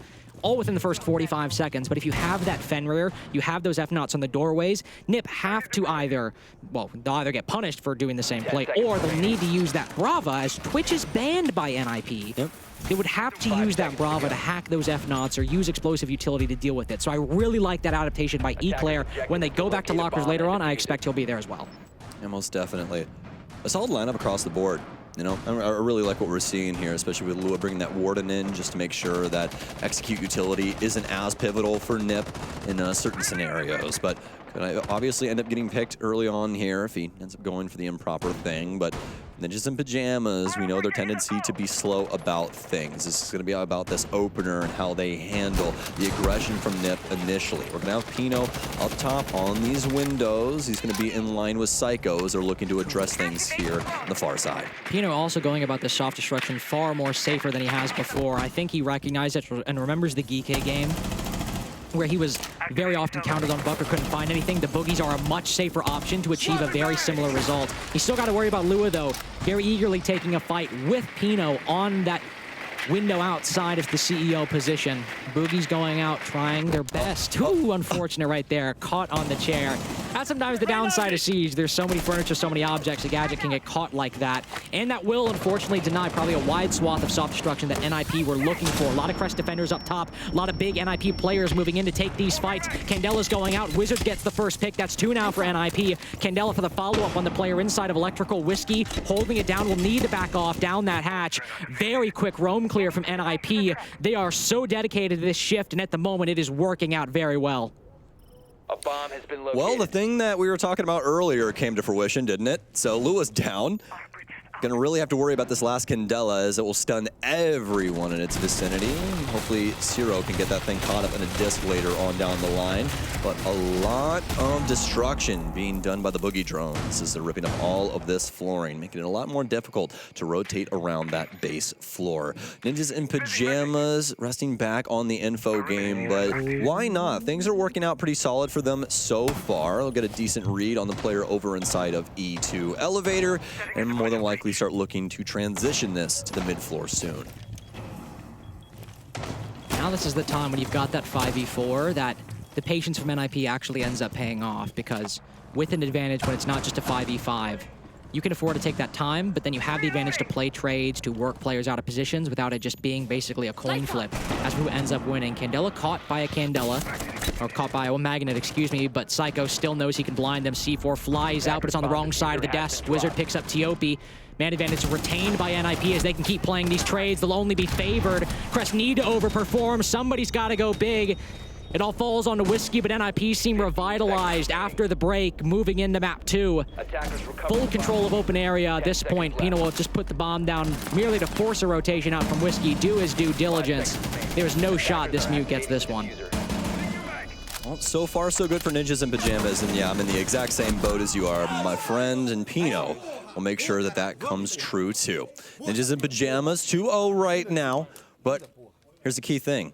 What happened on Chalet? Ninjas in Pajamas up first.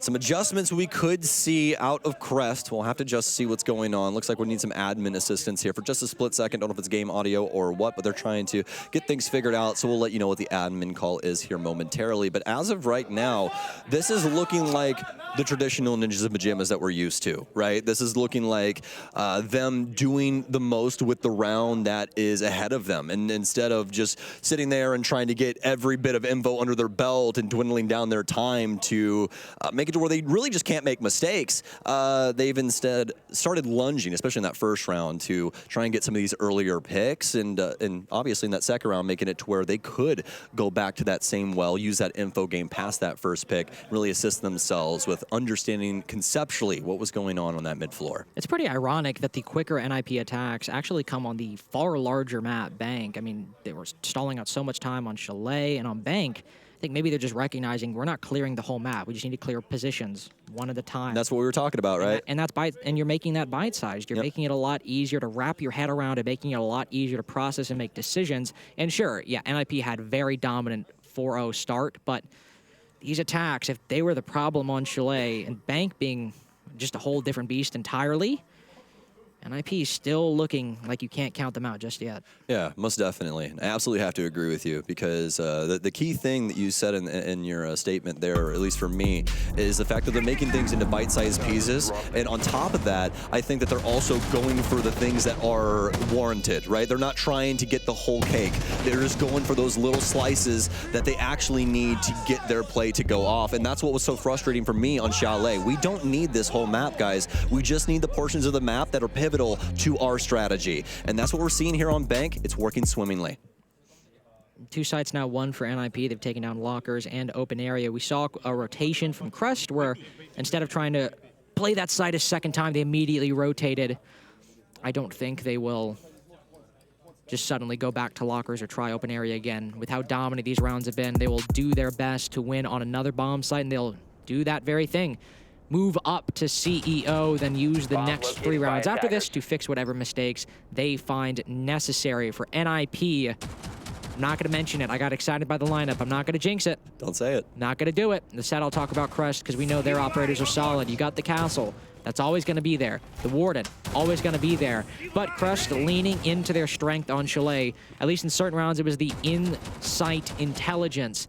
And Lua on that Maestro. If a bomb goes down, we won't say how just yet. We'll wait for NIP to confirm their operators. But if it goes down, that Maestro, should those Evil Eyes remain alive, be very helpful. There it is. We have an Amaru and a Glaz on the board, Sam. I'm so very excited, Carter. I'm giddy about this one, and I'll tell you why.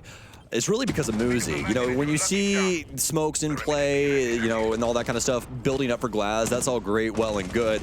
But when you see Amaru, that just dictates that things are going to go very quickly. And yeah, I can see the body language too. TOB's looking to hop out. I don't know how long Psycho's going to last here. Are they both going to hop out on both ends? No? Wait, really? What? What? Okay. All right. That's a thing. That happened. What the hell was that? Huh? The math ain't mathin'. The math is not mathin'. Well, I mean, NIP, they've got an execute here. I mean, that's 4v5. You still got to worry about the Evil Eyes, but the smoke canisters can go out. The Glaz can hold these angles. Muzi doesn't even have the diffuser. That's cons. Muzi probably just going to fly up a hatch or through a window. Oh, Tiopi, though, he rotates off. He ends up making the smart play, but the Glaz counters him. Now 4v3, but for Crest, the diffuser's in sight. So Cycle will have to fall off the window and fall to Eclair. Muzi needs to open this up on the backside. The rest of his team is stuck outside these windows, and he's caught completely by Whiskey. This round seemed destined for NIP after that failed hop out by Lua, I should say. But now as Wizard rotates, Pino will pause outside of Electrical. No, push further. Will Sirenek spot him? Just a little bit too far above Gridlock, hiding behind that shield. Smart reset. Wizard with the drone won't spot anything. A pre-fire will just barely tag Sireneko, but he knows the Gridlock's in the hallway. First engagement doesn't work. The flash is all missed, though. They fly on in. Sireneko lands it. Pino now falls. Wizard 2! Crest somehow pick up their first round, but one they had no business winning. That was curious. That was very curious there. But it does go to show you just how effective Warden can be. Even if he goes for one, if he gets the proper person, things can definitely go awry, especially on a setup like this where you are mostly dedicated to those north windows and you have to swing in to get the case now. Things are going to be really problematic, and it was very unfortunate for Ninjas in Pajamas. You got to feel for Muzi especially. Just had to do so much heavy lifting over on the far side, and apparently something happening over on the B string. Yes. So if you are not aware, we obviously have 2 games going on at once. CAG Bleed. CAG are currently up 1-0 in the series. I don't have the exact score on map 2, but CAG won their first map, which complete opposite of when these teams last met earlier in the play-ins. Bleed dominantly defeating CAG on their map. Now they are 1-0. Of course, Crest 1-0 in the series as well. With that run-up from Lua, I was like, oh, this round is not going to go well, is it? And even here with Psycho doming him through the chair, too. This didn't work, but Whiskey, this is the player, or this is the kill that really did it, because it was a 3v3, finding Muzi on that backside. That brought the round back from, okay, favoring NIP close to 50-50. That brought it to Crest. You can take this. Yeah. Yep. I don't think it was a bad call from NIP to honestly go for that execution. They got the big pick there and were able to set things up. But, I mean, the major problem is that they really didn't have the oversight there. No, we had Warden, the man. Yeah, the Warden's there. But the key thing is that Glass was a little late to the party. He didn't have that other angle on the other window. So you have your Ying swinging in, and he's trying to hold that right door, but not the panels over on the far side. But that's the thing, right? Split decision making. You got to choose one or the other. You can't have both. So, unfortunately, chooses wrong, and NIP will end up letting that one slip through their fingers. And this might be the start of something here for Crest. This is why we didn't want to get too far ahead of ourselves here for NIP's sake, as we want to see what Crest can do with their audibles. Don't see the 3-body stack inside of Archives this time. Still some Romos, but they are more focused in open area. There is no Fenrir like I thought there might be, but the fact that there's nobody concentrated in that one small room. Muzi can't just sprint in like he did before. There's plenty of intel being gathered by NIP on these positions. The top of that wall, actually all of that wall, soft completely. Candelas fly in. Crest might very well have to start retreating a little bit, and they completely give it up, actually. Minute 10 wasted. That's perfectly fine. Maybe you could have gone for more, but with the utility flying in, perfectly understandable decision by Crest. But with that hatch open, NIP now have a lot of utility in their pockets. A lot of those Candelas, the hatch already open. Not that much work to be done with the time they've got. Yeah, but here's the thing. When does the rest of NIP show up to the party? That's the real question. Fair question. Because that's when we've been seeing them make their errors, is they'll have map control, they'll have these things under their umbrella, but they don't utilize them in the way that you normally would. But I will say, obviously, Bank has been a different story for them on this offensive perspective. They've been doing a really good job of setting themselves up for success. Even in round 3, they lost it. I still agree with the way that they went about things. So, could be the same here for round 4. As you said, the hatch is already open, so don't really have to concern themselves too highly with that. They'll continue trying to break up some floorboards and other things along those lines, but not really too much to be said as of right now as we go into the last minute. The advantage of Crest with the lineup that they have is rotating after a minute 10 seconds. These Goyos inside of the site. The Twitch is banned, so in order for these to blow up, they have to either be shot by the attack, shot by the defense, blown up even. So a lot of time can be wasted by Crest. There is no smoke, though. So a lot of front-loaded denial. Sub 30. Yep, sub 30. To back up those Yokais, the C4s, they need to land. Big pickup by Lua as they drop down into the site. Cons pushes forward, now goes for the plant, but Lua, that Warden going so huge. Whiskey Goomba stomps Psycho as he vaults over from the red hallway, but the bomb goes down safely. Cons sticks that in the chaos, but it's a 1v4 now. This is a very difficult one for Pino to win. He's got the top floor, but there's so many angles going his way. He's backed off, shut down Lua, so he's safe on the top floor, but he can't get to Eclair time. He's sprinting over, but he gets stoned by Cyreneko. The heads-up play, the wall rips open, but Cyreneko's just a little quicker on that reaction. All tied up. He's got a fairly godparent just right there holding him down, dude. Incredible stuff out of Crest. What a cover. And it goes back to kind of the strategy that we were talking about with their setup for, Master and Office upstairs on Chalet. We see another pivotal and perfect setup for Crest in the way that Ninjas in Pajamas go about things.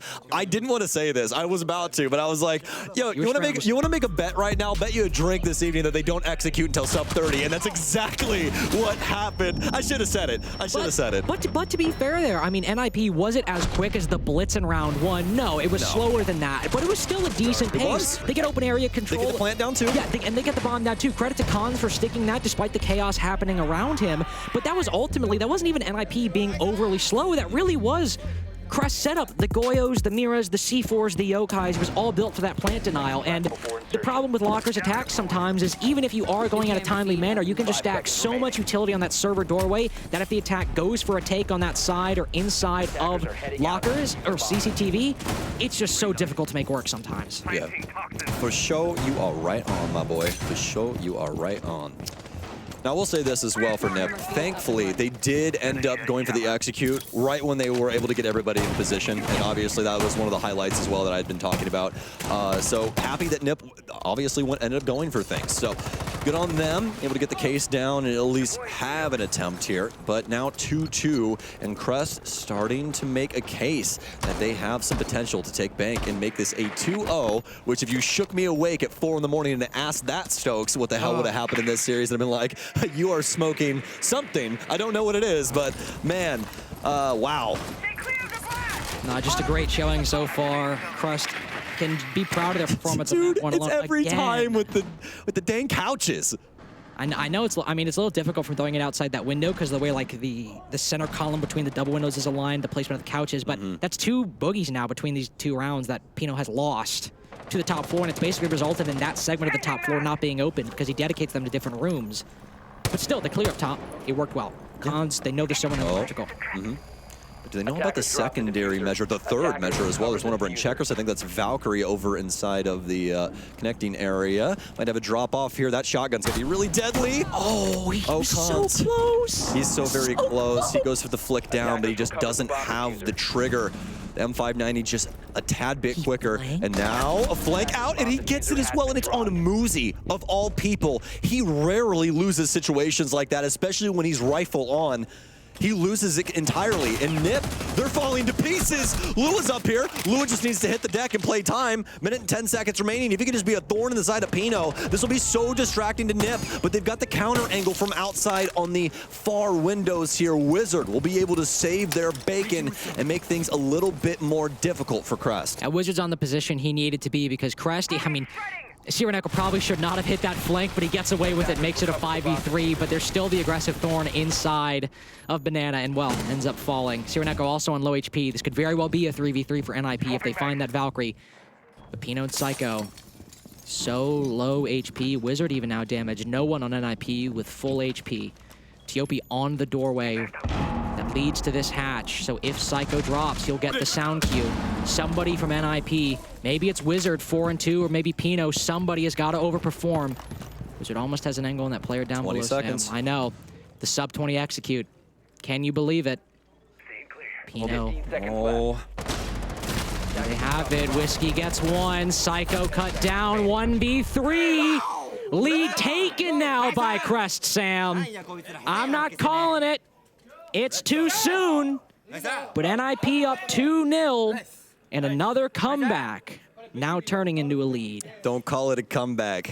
We've been here for years. Now you're in Steel of Fear. Ninjas in Pajamas and Psycho. Yeah, you can see it on their face, man. I'll just let it speak for itself. Look at that camera, folks. Ninjas in Pajamas. They're disgruntled right now, and you should be. Things are not going the way that they should. They're not going the way that are practiced and preached by Ninjas in Pajamas.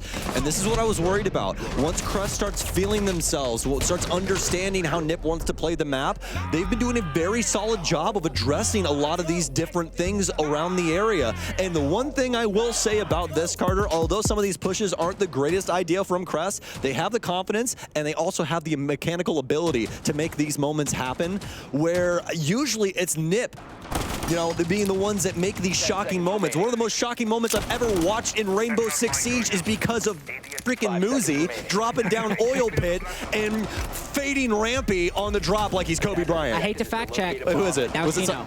Pino, thank you. Man, thank you. I'm glad that you're here. That was good. That was good. Dude, I do that all the time. I'm such a faces person. I just like, boop, boop. Anyways, still, this roster, it just goes to show. They have always been one of those teams that will shock you with really big plays like what we saw. But right now, it's Crest that is taking that mantle. And they retooled after that SI 2021 winning roster started to devolve into inconsistency or consistently poor performances. They brought on Wizard, waited a little bit, brought on Cons to try to fix things. It worked in Copenhagen, but against Crest. Cons is 0-5 in this game, by the way. This is like such an outlier for him in this tournament. He was the heartbeat of this team yesterday. He was. Another Cade going out. Something's not working for NIP and something's in the air for Crest. Something that only happens in big events like this. The Cade claw tricking is working so well, but finally the timing doesn't work. and the Electric Claw destroyed as well. Whiskey's got one in pocket, but he'll have to back off the elevator position. Can he make it back in time? Yes, he can. Lua knows somebody's on the window. Oh, just sees him for a second. That's such a dangerous engagement to take. Lua's got to be picky with those engagements he chooses because Wizard will be there, and Wizard will remain, and he's having a much better performance than he did yesterday. Yes, most definitely. He is gun on right now. They have a bead on the player here inside of elevator. Eclair will go down, as I do believe there was a couple of different angles being utilized against him right there, but either way, that is going to be the body going the way of Ninjas in Pajamas, and in decent time, I would say. Although this top floor setup still alive and well for Crest. A lot of holes as well too, and Cons is going to try and exploit that to the nth degree. So move the Monty up top, but nobody really in tow minus the window player over here. Oh, Lua, what are you doing? Hello? Okay. I mean, yeah, genuinely, like they really had to go for something eventually and go for these swings, try and get some kills under their belt, but it's not really going to work out for them. Ninjas in Pajamas do a much better job of addressing the top floor. Instead of going for the north windows and trying to play through it that way, they go for the main lobby, and wouldn't you know it, Nip plays the map from the outside of the building while they have an active Monty moving his way up the red stairs. Yeah, Monty meant to make space, and Wizard meant to find anyone that's displaced as a result. I know Lua needed to do something. Yeah. Blah, blah, blah, blah. But he still walks in front of the main lobby rappel that he knew was there. He saw Wizard moving around that area. It's don't take an engagement. Take a smart engagement. Yep. Hey, man, I've been going off. You deserve yours as well because you're absolutely 100% correct. And that's the thing. You got to keep people true and honest about the decision making that they're making. You know, these are professional players, and that's what we expect. But the worrying thing is it's only 3-3, right? If you're a Crest fan, you're thinking, all right, you know, that's fine, even half. Moving on to Bank attack. Low-key great defensive half on Bank. Yeah, great defensive half on Bank. But now NIP, after round 5, faces sullen, worried, concerned. Now you've given them a round where they feel that things are a lot better, and they're moving into a fresh start on their defenses. So you've given them a bit of momentum to work with now in this half, and maybe had you held back, would be a little different. Crest, will you do it? It's the most wonderful time of the year. Lua, my boy. We're going to be playing some Blitz, and not only that, we're going to back it up with so much solid utility for a Blitz play, it'll make your head spin. We got Smokes, we got EE1Ds. If this guy is flying high right now, I was going to say, we just like pan out, we see Lua just Mach 8 flying through the map. But no, they're going to try and build this up for Blue, actually. I think they might try and handle Wizard here or something along those lines, but the laser gates here, and that's the big issue. They're going to have to try and burn these before. Are they just going to, no, they're going to EMP it. He flies down. Pino doesn't get stunned. Pino's dead. Pistol out. They're going to chase down the Goyo, too. He's kind of stuck between a rock and a hard place now, too, as I don't think there's a rotation on the far side. No. Wizard now stuck inside of server, and he's got to deal with Blitz. But look at the rotations from NIP. They know that Lua can't really take that long angle engagement. He might want to push in, so Muzi plays close. So the progress forward is now cut off. Lua slowly pressured. They got that first pick, but in terms of actionable control, there's not a whole lot from Crest at the moment, but they've trapped Wizard in here. If Lua can just remain in this spot, he can try his best to cut off the Goyo's rotation back. But Crest, if they wanted a quick execute, if they wanted a quick W in round 7, it's not going to happen now. It's going to be slower. Muzi and Wizard will hold this, and in a 2v1 against a Blitz, they will certainly win it. Honestly, this is such a boon for them. They get Lua all the way down blue. They kill Pino, of all people, on Smoke. Server control. Yep. You got the Goyo still in play to deal with, but you have the tools to try and go about this. Really, you can, try and get them with some Gon 6s or through other means. I mean, more than likely, Nip would be popping these pretty soon, too, if they start to see Lua show face in here. But we'll just have to see. Crest has got to flirt with this just a little bit to start seeing how Nip are actually going to try and fight back. Unfortunately, with the loss of that Twitch, the main way to clear those Goyos in advance without allowing the defense to pop them is with frag grenades. But again, Crest picked a lineup that don't have any. And without that Twitch, playing at the defense's pace. Only 50 seconds left, so NIP Here we go. can detonate those Vulcans. They can waste more time. There's no smoke, but there are C4s as well. Just one in the hands of Psycho, but now Lua pushes in, pushes past the Vulcan, but he's low HP. Don't do the smoke. Cons picks up 2. Whiskey putting the bomb down, but advantage now gained by NIP. C4 goes out. They know it's close. They've got it red completely. So promising for Crest at the start of round 7. Maybe there's still some gas in the tank. Psycho cut down. Chiopi's recovered the diffuser, but it's only Sireneko to cover. Flashbang now goes out, holding to plant. all the way inside of gold. Sireneko finds himself, but now he loses Tiopi. He's got to take this fight with the Fenrir. So many bullets on the pre-fire, but he still wins it with the bailiff. NIP just hold on, keep their composure after the loss of Pino. Young is turning in his grave right now, I can tell you that. Wish that was his bailiff back in the day.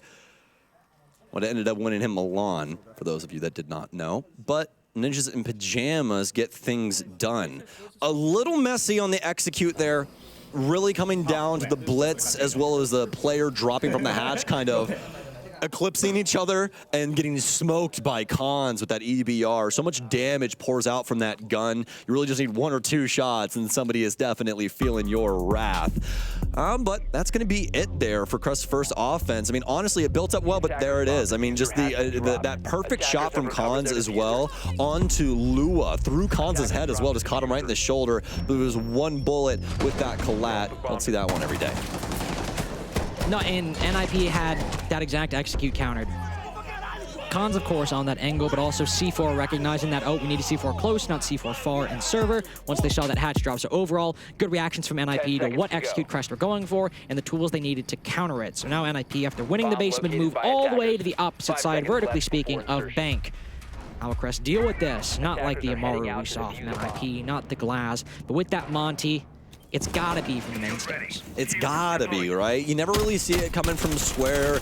Monty kinda has a difficult time sometimes when it comes to the janitor area, depending on the positioning. Like if you don't have somebody on north windows to play counter angles or something like that, you can run into some problems. But you can see this, honestly, might be a position that we might actually see Lua push because they're gonna put the Mira in here. So they could actually just have Lua clear that out too. So actually, this is gonna be pretty wide as to the way that they can apply themselves to this overall setup. At least right now, Lua is definitely concerned with that lobby side, but if they do take care of that stock shield, yeah, no, that's the default position to play, but if they do take care of that stock shield with that Mira, he could very easily apply pressure to that Mira playing that position if Crest were to take control of the vending hallway. But right now, the Hibana, the Monty, or more specifically, or more broadly, ranged hard breach and Monty. It's the combination for the spiral side. Yeah, and that's the thing. That's the key thing about this top floor site. And the first step for, it doesn't matter. Your ranked game should have this step. You break that wall. Always. You should break elevator wall. And if you're not breaking elevator wall, you're trolling. That's what you're doing. Because that angle is just so good, man. It shuts down everything. Very unfortunate there with the EMPs. They get it this time, though. Does Wizard get the shuffle? I think he got it. We're about to see. He's got to. Yep, that's easy. Done. Boom. Easy. And I do believe that's the secondary EMP out too, so very unfortunate. And now Crest are in a really, really bad spot for this top clear because a lot of that stock vending hallway is free. But here is that interesting position. Is that hallway free? They can't hold the long angle in main lobby, but if they do go for that rotate, they still got the utility to deal with that stock shield. Yes, they do. They could still cut it off just from a different position and far less safe for the attack. Oh, but they're not doing it on good timing right now. That's the problem. Minute 10, yeah. The rotate's just not happening at this point. Yeah, the decision's not being made. You can definitely tell that this is more than likely their setup in general. This is what they go for. Pino's going to take quite a bit of damage. I think that was from a frag grenade at a Zero. Now they're going to start pushing up Blue. Impacts out. Lua's got so much damage dealt to him. They're trying to swing in on him. He's very low on HP, so I'm surprised he went for it in that regard, but it's going to be 2 kills going the way of the green as Ninjas in Pajamas bodying Crest initially, but Crest fire back. 45 seconds remaining. This is still doable, especially with Tiopi here on Banana. He's got someone directly to his left and Pino on very low HP. There's a lot to be said still in this round. All quiet. Just holding. Tiopi finally goes for a swing. Gotta pick the diffuser back up to keep all their options open. One playing close. He's so focused. Oh, the Warden now turns. Tiopi doesn't check it, but Tiopi gets the trade. The single player from Crest, who's kept them alive in round 18, now pushes forward, but he's got to be the one to put the bomb down. Sireneko needs to cover. Is he inside the building? Yes, he is, but he misses the Echo. Cross completely. NIP widen their lead even further, holding on to CEO. Very well done from Nip there to keep their patience and force them to try and get the objective down. And that's where they're able to capitalize on things. Ovia sticks it, able to not only pick up that kill, but also transition that into the last Crest player over on the quad windows. Crest getting completely thwarted on their initial game plan, getting that elevator hall open, but still somehow, some way, able to get some pretty impactful kills that led us down to a clutch situation from Ninjas in Pajamas. I might be wrong. I just checked real quick. I think if NIP were to win this, this would be our first 3-map series of Atlanta as well. I think, because I think all the best threes yesterday, I think were 2-0s. Yeah, I mean, it very well could be. As well as, actually, I do know this confirmed. If NIP wins this series, both the MENA teams are going to SI. Well, that's a little interesting. Bet Falcons and Geek would both make it. I'm sure they'd be very happy about that. Just as NIP would be happy in this series to push it to that map 3 to get to that Skyscraper position, kept them alive. Got to give credit, of course, to the mentality on Crest as well. Even though they're losing these rounds, even though they're in that big position, still staying positive, smiles on their faces, mentally invested in what's going on. But NIP have recovered on those attacks, and sure, the defense has been close, specifically TOP, but NIP definitely keeping the lead on these defenses officially in the score and officially in terms of the quality. Now looking for the flawless rotation to then get them to match point. Locker's CEO going their way. Now open area. That is where they will try to win round 9 and get to that 6-3. This is, though, usually where we see Crest start to pull it back across the line. It seems like NIP really likes to get to... What? Yep. All right. That's definitely not supposed to happen. 30 seconds in, 5 drones gone. We have a Lion dead, too. They decided to go for a rush play here into the kitchen. And, yeah, it works out for him. That dope call is going to make things really difficult audio-wise for yourself. He knows that there has to be some sort of assistance coming in here. Great read by TOP, but I don't know if he gets out. He does. I'm very surprised about that one, but either way, it's going to be a back-and-forth trade in between these two. And honestly, I think NIP won out the engagement. Probably. I mean, sure, you lose the Legion, who won't have those goo mines generating, but no more EE1Ds to help. Crest have the Dokkaebi to rely on, but they were basing the round on that rush very clearly with the call going out, the EE1Ds. They wanted to make that work, wanted to stake the round on that. Now they've got to rotate and rethink, come up with something different. But the Dokkaebi still got that trade. He made it a 4v4, and Lewis pushing for the 4v3. Oh, but it's a lot of missed shots. Thankfully recovers, but there's Pino to trade. Got the deployable shield, staring that way. The Mirror also making this 2 people all holding conference. And have the crossfire established to make this a very difficult part of the map to control for Crest, who now twice now have to back off and reset after they don't get the control or the advantage they needed. I'm reloading. Down to 1 singular drone for Crest among these 3. I don't think any of them... Actually, no, it's going to be Serial that has the active drone, more than likely holding a flank or something! Oh, that was so pivotal! Boozy! You disgusting man, you! 2 big kills. Serial can still get it done, though. I mean, there's a minute remaining. He's got 2 frag grenades. It's open area. A lot of different ways that he can sneak through things. And he's Nook, so it doesn't even mean that your info game's going to work out for you if they do have things implemented like those yokais. And he's the only guy with that drone. I mean, we were talking about 1 drone left. Who's got it? It's Zero, and he just happens to find himself in the 1v2 now after finding that NIP player on the marble staircase. The 2 nades as well. He's running out of time to use them. But NIP were playing close in that crossfire earlier. They've now spread out. He'll send it over to open area. Oh, the Mirror's right there, but it just pops a little too short. He'll try to bank it off. It lands on Boozy. He's made it to 1v1. Will he deny match point? No, he will not. Wizard on the cross. Swings onto the small office. NIP very likely moving to map 3. Ninjas in pajamas. Wouldn't you know it? Brazilian team finding themselves on bank. Wow, who would have thought? I gotta open the script to the first page. Whoa, it's right there. Ninjas in pajamas, more than likely pushing us onto Skyscraper. And honestly, Carter, I'm here for it. In between these two, I mean, the Japanese team potentially getting sent home on the Japanese map, that would be kind of a cool story too, you know? But here's the other thing. We've been talking back and forth about both of these teams' respective play styles, and we highlighted this a little bit as kind of a teaser going into that last map. Skyscraper is going to be so weird. It's gonna be really weird, especially from the offensive perspective. I'm interested to see what both of these teams produce if we do end up getting there. Let's not count Crest too far out of it just yet. We have seen them make some pretty excessive comebacks here in the past, especially on Chalet, obviously. So we'll see if they can potentially force us into overtime as they are looking to go for 3 rounds in a row. Just the issue right now with Crest, even though it's their map pick, the attacks are not looking as solid as their defenses were on Chalet. That ends up getting them the map 1, the attacking side they're trying to make this comeback happen on.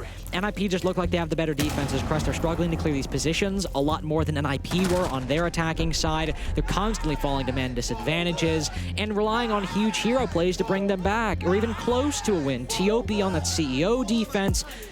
Zero in that round, making it a 1v1. it's definitely just not a, well, not necessarily not a team effort from Crest, but finding that control, finding that consistency. It's not happening on the bank attacking side right now.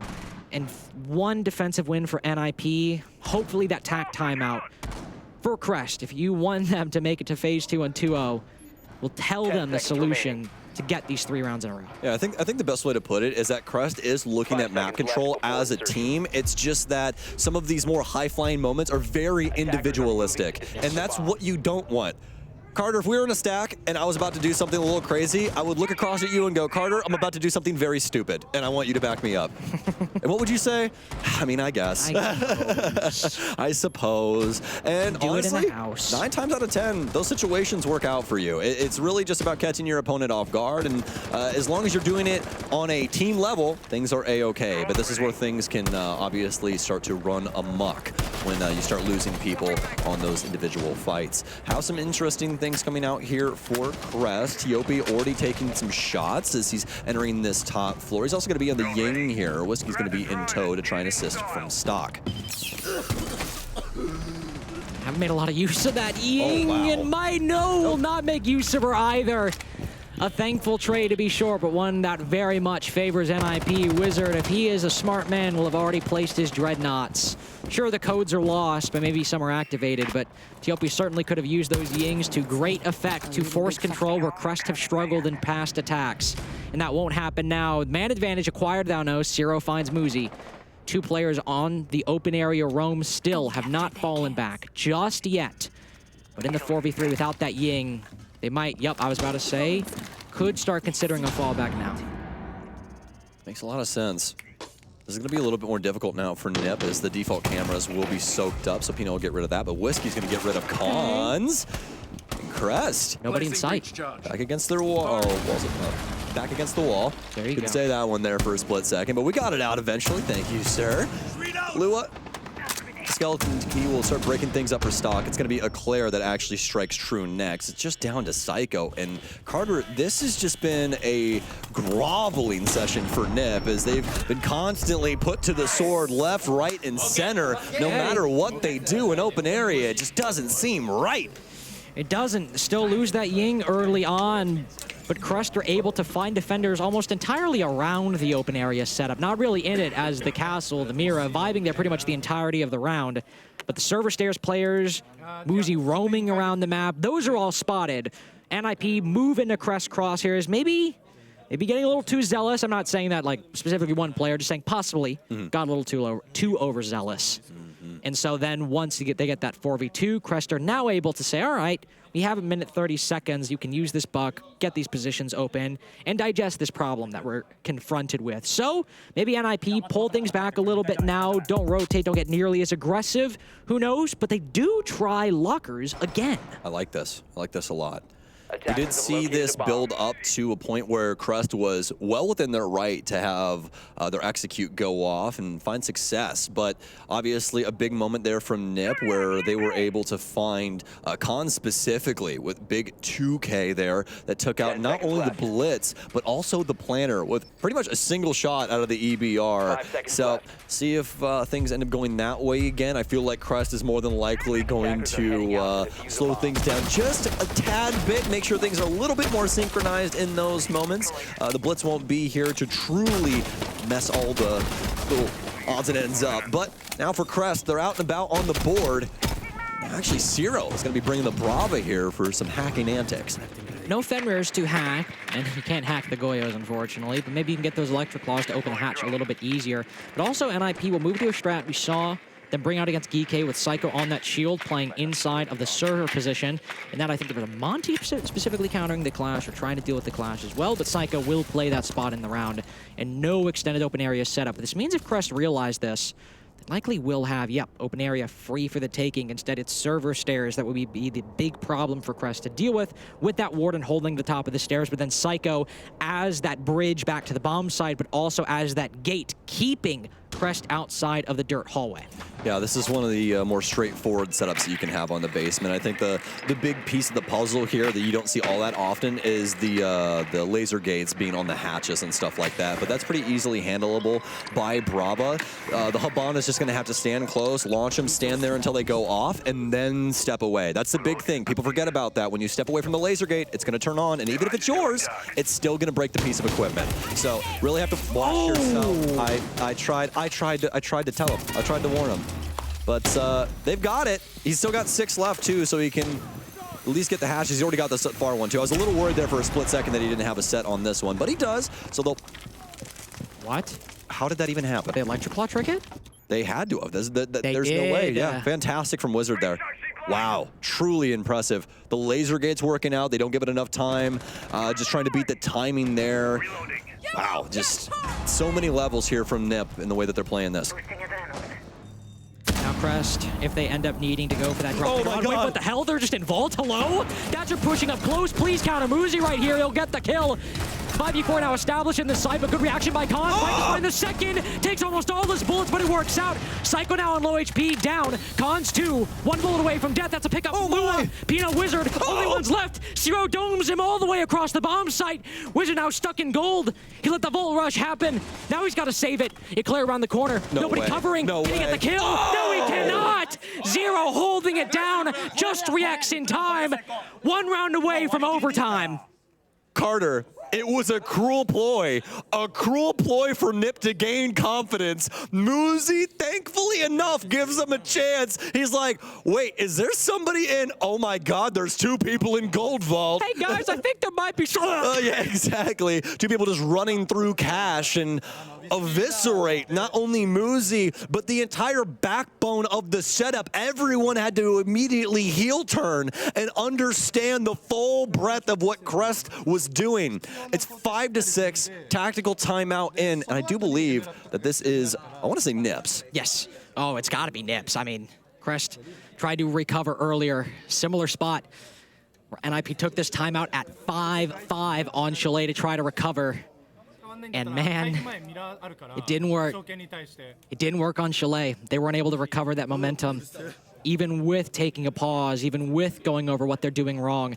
Crest just need this 1 round to push it to overtime and have a shot at ending this series 2-0. But again, they won the first map. Even if they lose this here, Skyscraper is up next. Crest have at least the freedom to go for some crazy plays, to make some mistakes. It is NIP who, if they want to keep that confidence, keep that security, need to close this out here. Yes, they do. That's why they called their tag timeout. Had to confirm real quick from our admins. So, yeah, call that tag timeout, and a lot of consideration to be had, because here's the thing. None of these bomb sites really look all that successful. Yeah, they're able to get things going on the basement the last time, and a little bit on this top floor, I'd say, but there is a critical error made by Crest, and it was over inside of lobby. But the craziest thing is even considering that, Carter, they still almost won the round. 10 seconds remaining. Right? It's insane right now, and truthfully, Nip aren't playing all that poorly right now here on Bank. Crest are playing up to their level. They are playing very well right now, and the way that they're going about things is truly incredible. I especially love that last round. I think that was a highlight of their team play and their ability to change things on a dime and be adaptable in the moment. They are, and these are the first 2 attacks they've won this half. I mean, with those 2 rounds right there, it was 3-3, NIP won 3 in a row. We're struggling to see momentum gain from Crest. And finally, when they start to get it right, finally when they need to get it right, Crest are landing it. 30 seconds in. It's going to be quiet for a bit, and it's certainly quiet now. I never noticed that. That book on the shelf in there is Beowulf. Oh yeah, you didn't know that? No, I didn't. I don't notice those things. The only thing that I know from like that kind of stuff is that on Cafe, it says R6 drywall on the stack upstairs. That's the only thing I can remember. Well, if I were a better caster, I'd work in a Beowulf reference here, but I haven't read it, so. Me neither. Scratch his head. Whiskey is going to be able to get rid of some of the barbed wire here, opening up the potentiality of the Sky Drop. Takes down the barbed wire. Can drop down later if they want. NIP are in such a difficult position right now. Even if you want to swing in some situations, you're just so nervous. You don't want to go out this early when there's so much on the line with the results you've had previously. You don't want to be the team that everyone wonders what could have been. Zero's worked his way into the middle floor. Again, this elevator wall has been so difficult. Will the K trick? Yeah. Boop. He's got it.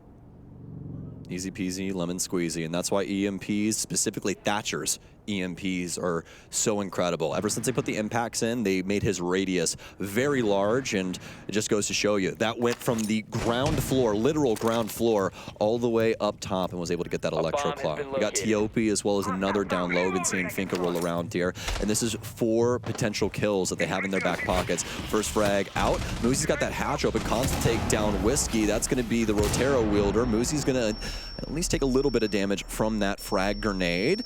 Another rotation out here from Zero, looking to see if he can try and use his audio to the best of his ability, but can't find much. Now with 45 seconds remaining, Crest, worse for wear as they've lost Whiskey, but we've seen them come back from things like this before. We have, but there's no solid control for Crest right now. A lot of them still outside the building, Zero inside, but nothing on this top floor. Eclair spots one though. Khan's just exposing himself to the stock window. Mira also taking an aggressive stance. Does Tiopi check it? He reacts in time. Muzi cut down, but Tiopi easily traded. Psycho retains control of electrical. Thatcher pushes on in, easily C4'd by Psycho. Zero picked back up, but then down right again by Wizard. Eclair with the diffuser, 1v3. Nip just will close this out. Yes, they will. On bank, Skyscraper still in the cards. NIP still in the game. This is insane right now in between these two. Such a close bank here, and it really goes to show you what Crest are capable of. Some nice adaptation on that offensive side, just a little bit too late. That was the key thing, and Ninjas in Pajamas are able to find themselves after that tack timeout. Thwart a lot of the game plan in that last round from Crest, giving them a really hard time. And they'll win it out in regulation, but it will take max regulation in order to do so. I mean, honestly, Crest have already been so impressive in this series. I cannot wait for Skyscraper.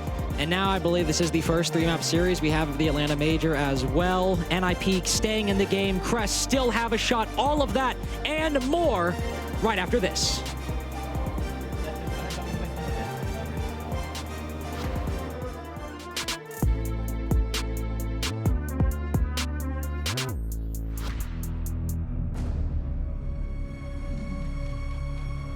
It's time to make history.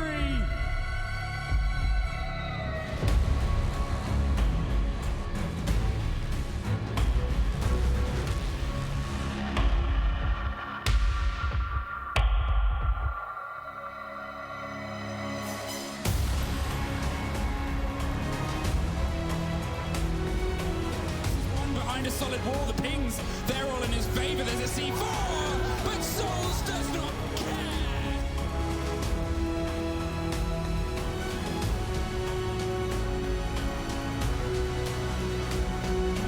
One kill away, and it's Volks to die. A new generation pick up where legends left off.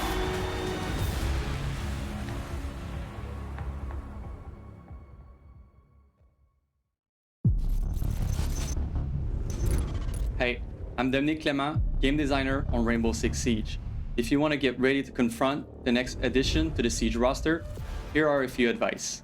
Maverick's Flaming Gadget might be that one tool you can always rely on when it's time to melt through the enemy's defense. Training your sharpshooter skills, and more specifically, with gadgets like Zophia's Lifeline, will come in very handy when it comes to countering the effect of her fresh new face. Finally, it wouldn't be Siege if explosions didn't have an impact on your game. And this season is the perfect moment to review your frag throwing skills, because a well-placed bang might just be what you need to clear you and your team a path to victory. That's all for now, but make sure you tune in to the full reveal to get all the information on what's coming next season. See you there.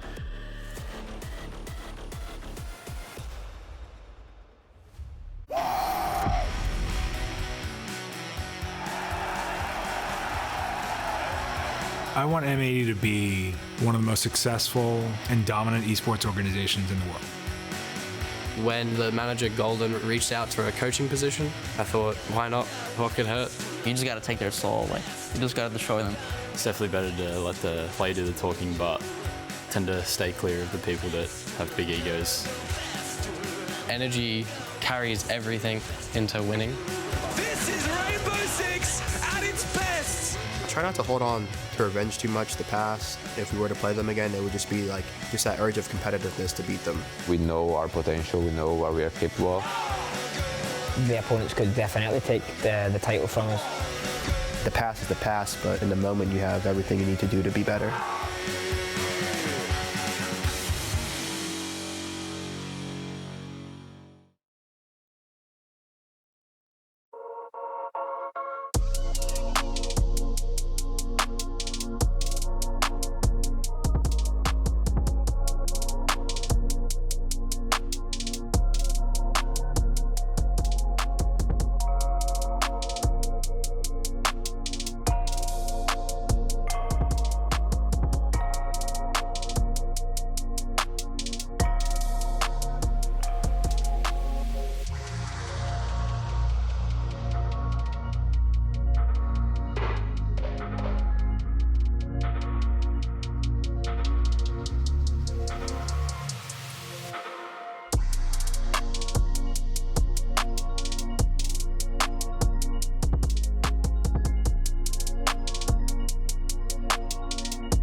What a series it has been. Sam, 1-1 now. NIP taking bank, but again necessitating all 12 rounds of regulation. I'm Lynx, joined by Stokes if you're just now tuning in. And Crest, after taking map 1, almost come back again on map 2, but just can't get it done.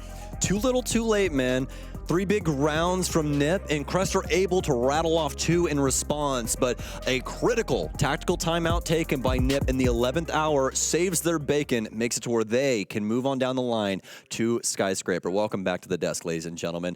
We're going to Skyscraper, like I was just mentioning, Carter, and that map in between these two is going to be anything but boring. It might take a while because of the play styles, but Skyscraper just seems like it's going to give these teams so many problems on offense. And I think on Skyscraper specifically, you see the stats in front of you.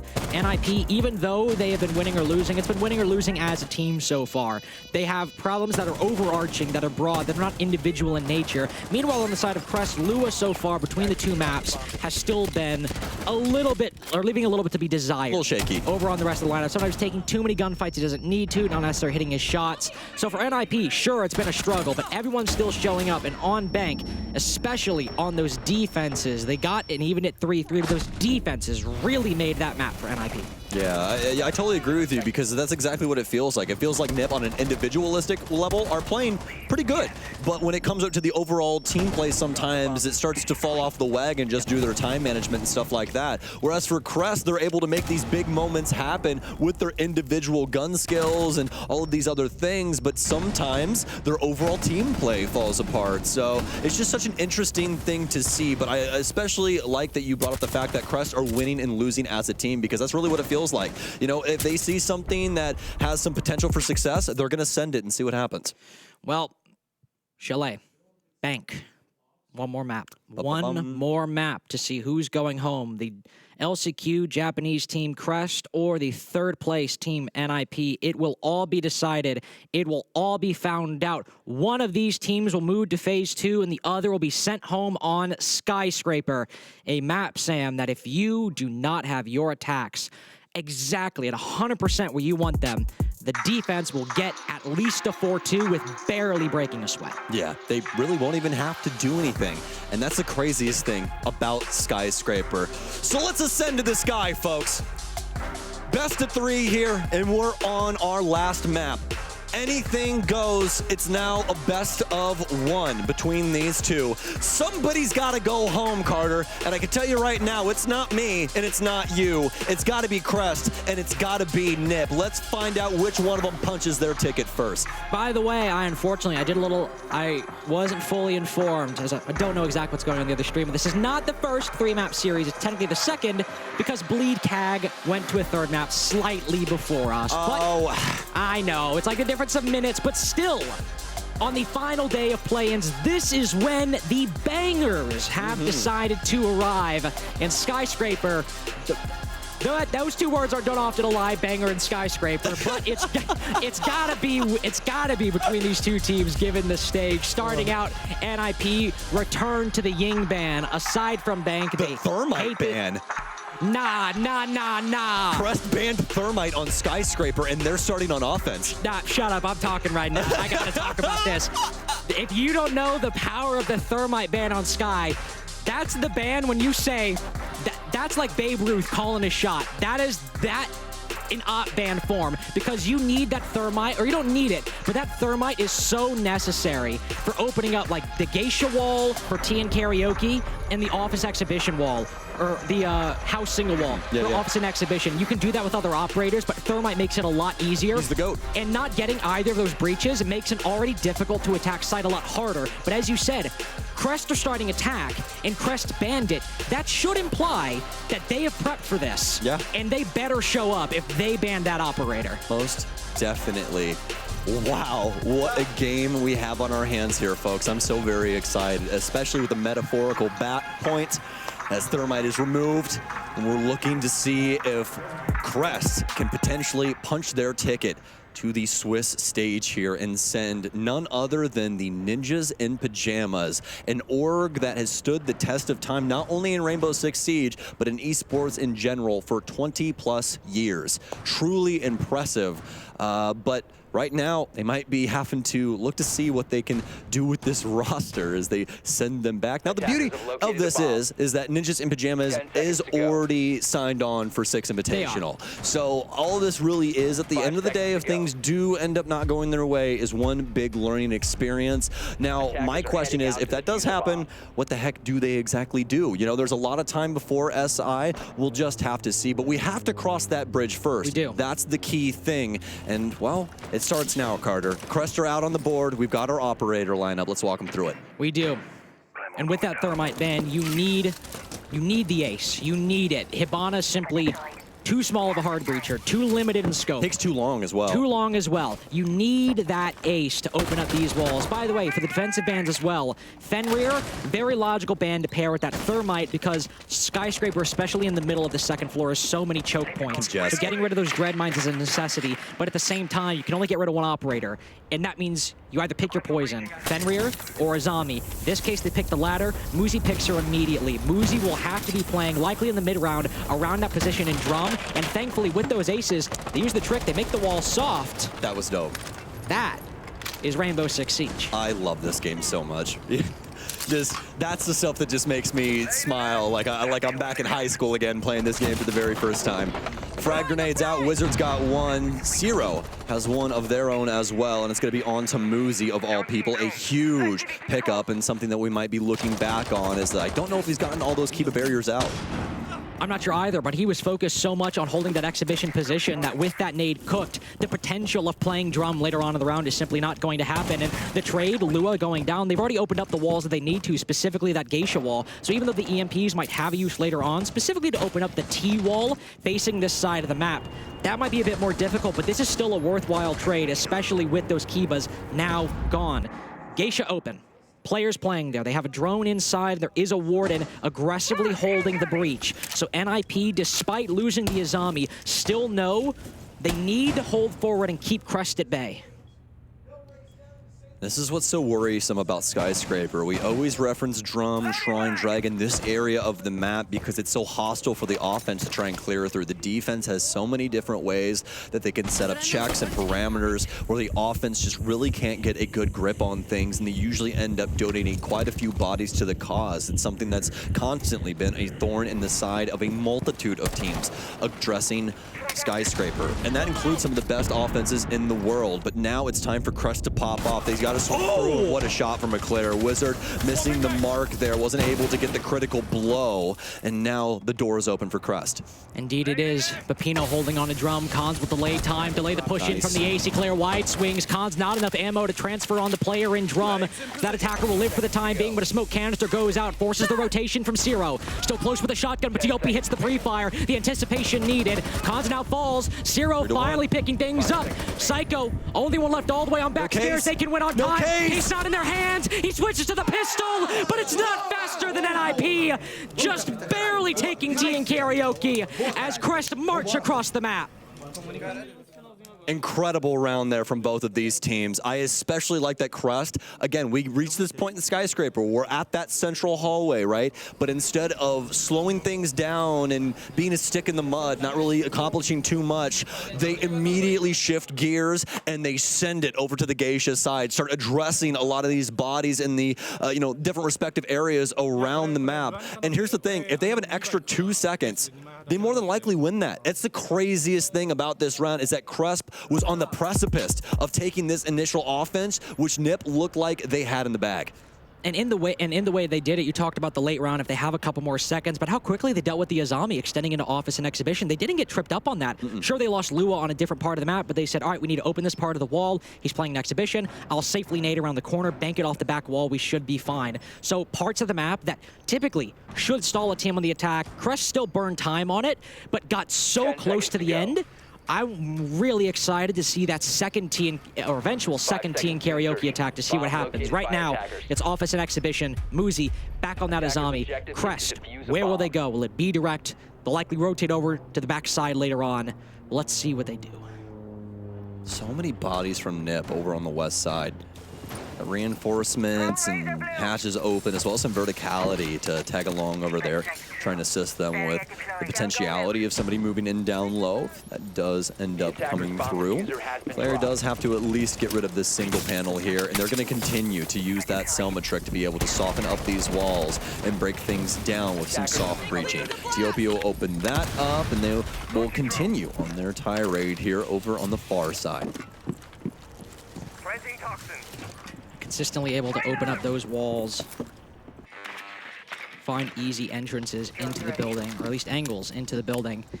And whenever you open up that single panel, usually you need to rotate later on in the round, but this is Crest's secret. This is Crest's way to compensate for the Thermite ban, but to still keep pace on their attacks. Sireneko holding passively outside of Shrine, or Terrace, excuse me. Hoping the Legion rotates in front or somebody on the other side of the map. By Teen Karaoke rotates in front of him. Nobody just yet, but he's playing the patient game. This is not something that's going to pay off the next 5 seconds necessarily. It's something that needs to pay off with time. The human Claymore. Works out. You need somebody to cover these pivotal locations like this window. This is something we see hopped out on a lot. Pino was expecting the aggressive tendency, and he'll get it the super shorty on Legion. That gun is pretty good, especially with how consistent shotguns are now, and Ninjas in Pajamas are going to kill practically all of Crest. Whiskey has such little HP, all with that interaction from the Legion, and yeah, Pino finding so much success with that secondary little shotty. Able to take down one attacker, now Zero and Whiskey. His teammate on 1 HP and Diffuser a world away on the house stairs. Whereas Teen Karaoke was close and needing a few minor changes. It's just not happening in round 2 on off his exhibition. That's so awesome. Yeah, Whiskey finished off, and you can see Zero shake his head. Say, all right, I guess I'm sitting in reception for the next 50 seconds. A metaphorical timeout. As they will sit here and more than likely talk about what the heck is going to be going on for the remainder of these offenses. But this is honestly what we expected when we walked into Skyscraper. So honestly, I'm not sweating for either side right now. There's some potential that Nip could just clean clock and take 6 rounds and make it really impossible for Crest to try and come back on their defensive end. But there's also some potential for them to make some big adjustments. We've seen Crest constantly make some pretty positive strides towards success after losing a couple of rounds up to Nip. I just hope that it doesn't get too far down the line before we see that again. Seconds remaining. After winning this bomb site, unless Zero decides to, I'm gonna cheat or something, just kill everyone instantly, but... He just starts just floating through the sky? Yeah, barring him literally just doing something insane. There's the round, 2-0. This is the time where, similar to Oregon, tertiary bomb sites, all right, this is where you got a chance. Barbecue is, barbecue's not the same as meeting kitchen or kitchen dining on Oregon. Barbecue's still a very solid site, especially if you can hold the upstairs geisha position. But as Crest have shown, they don't need the thermite. They can open those walls very easily and move on with the rest of their clear. Now, complexifying it has still been a little difficult as Office Exhibition right there. You open up the house wall, you then rotate to the other side of the map. Kitchen Barbecue, assuming that is where NIP go, is, by the way, the bedroom side is really, really bad, so they shouldn't go to it. And indeed, NIP go to Barbecue. They do need to hit that rotation later on in the round. Once they clear out the geisha wall, either rotate on backstairs, rotate through Office Exhibition, something like that. But they need to add a second dimension, and that so far has been the problem for Crest. The random shot at Master Bedroom was honestly needed. I hate that side. It's not random, it's warranted. It's warranted. It's dude, Skyscraper is so funny because it's got two, just because of the way the map works, 2 of the most annoying to attack sites in the game. The Barbecue's not annoying, but it's still good for the defense. And then you just have hell. Yeah, this absolute dog site that you can't do anything thing in the with. game. It's hey, would you like your opponents to shoot you like fish in a barrel? Yeah. Play Master Bedroom on Skyscraper, and then tell me if you enjoy your time. Crest not going to have to worry about attacking that, obviously, as they'll be going towards Barbecue, which warrants a top hold as well, and Nip are going to respond in kind to that. We're going to have the Kiba barriers, this time on Wizard, as Muzi has donned the Legion. Yeah, the Kibas will be meant to bolster both Geisha and backstairs. There we go. A little bit of extension. Never mind, he intended to do that, I guess. It seemed intentional. For some reason, I thought he was trying to put it on the window and just missed, but I mean, makes a lot more sense to have it on that angle there, I guess. But if there's somebody that plays on that window, he's really only covering himself from the Geisha single panel. But whatever, that's his setup. We'll see if it works for him. Now he puts it on the window, and there's someone holding the rappel just outside. Holding that position. Down goes the wall. Opened up by the Ash. I love free cam. It's so good. It's so good that not with multiple observers, it's been so clean this event. I love Lamp. I love Lamp. Shout out. Shout out to Lamp. My OG homie. Minute 15 in. Now we need that second dimension as the Geisha walls opened up. It'll be Whiskey and Tiopi to try to make that play.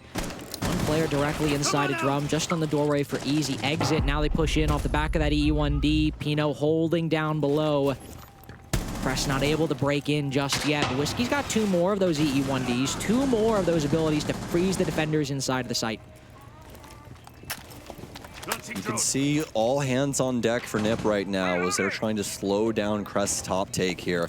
And it's been working swimmingly so far. Do still have that verticality to work with down low too to try and head anything off on this door that does try and boil over. We'll see if Whiskey can make it through. He will. Zero will be the first one to pick up anybody. It's going to be Pino that goes down. Wizard has taken some damage, but it's actually going to be Muzi that falls next. Wizard will actually get his own. Ninjas in pajamas respond in kind. Wizard does have one right up the alley from him, but he'll end up getting taken down. Lua won't get tagged from that skeleton key, luckily enough. And now down into the 2 versus 3 for these two. Now make it the 1 versus 3 for Cons inside of Karaoke. Yeah, he'll hold here as it's no side control for Crest yet, but they're resetting. They know he's there. They're so focused on the bomb site. Cons has been here the entire round, pretty much. Just sitting in this spot. There's one. He sees him. Diffuser dropped, but they know now. There's blood in the water, and it might just be Cons. One pushing the right. He's got his isolated one. No, Lua still picks it up. First attacking win. It comes on the offsite. Well done, but as you said, it comes on the offsite. It was a pretty solid clear there from our offensive team. Is Crest able to get things going for themselves? It was looking a little damning once we were getting, slowed down over on the terrace side of things. It looked like Nip was going to be able to potentially eke it out, but then the bodies start dropping across the map. Crest with some really big considerations, although Nip are obviously able to get some of their own, but then immediately in turn, Crest take full control practically of that top floor, leaving nobody but Cons inside of Karaoke to try and thwart off their remaining 3 players. Sireneko was just in the bomb site casually, little dead. Always a good time. Always what an angle here from Lua too. No, through that floor. Good closer by Crest. And now we go back to Team Karaoke, which might be the difference maker on this attacking side. Also, assuming they don't retry barbecue, it's possible. Well, the key thing is that if Crest get one of the main bomb sites, this is going to be quite the game. Yes, and I don't, that's why I mean the difference maker, not just in this half, difference maker for the game. If they get that 3-3 instead of the normal 4-2, even normal 5-1 is, barbecue's no slouch. It's not just a guarantee or an easy win for the attack. It's still very winnable for the defense, but if they can make this work, they opened up Geisha Wall so quickly last time. Did a better job than off as an exhibition, to be sure, of moving into the other part of the map, clearing out Drum, especially finding Muzi early on. That's where I think NIP might change things. With how quickly Crest were able to find the Azami so early on inside of off his exhibition, I wonder if they'll have him rotate back sooner. Definitely see some potentiality in that. Some adaptations to be brought in down the line. Leclerc going to go at things in a much more direct route this time, not going to donate over to Silmos. Probably see those used for a separate wall to soften things up. Lua's going to move his way over to the Geisha window here. More than likely to stay on rappel like this just so that he doesn't get dealt with too easily. Obviously, we could have some hop outs, but you really don't want to go for something like that on that far side. That's a little too risky, even for Brazil. It is where Lua died last time, though. It is where he died while Crest were dealing with Muzi inside of Exhibition. And yep, what do you know? The Azami not sitting on that bar like she was last time, instead playing far more flexibly inside of Museum or Exhibition. Either one. Tiopi has opened up the wall, and the Azami is in there now. But by this time in the round, Crest already had traded back that loss of Lua early on by taking down Muzi, and now we're just about to have half the round gone. NIP have not provided the same opening as before. Well, Muzi's going to get concussed and immediately bodied by Zero. That was a great concussion there to try and discover what was going on in the main office. And now they had to try and deal with things at the back of Exhibition. That'll start off with Lua. They've opened up the gates over here on this far side, but Wizard will try and slap it shut. But they still have one to consider when it comes down to it. They lost 2 bodies, and Wizard's gotten some damage dealt to him, but he might be the most pivotal piece to this puzzle past Cons with these smokes. Keeping those alive.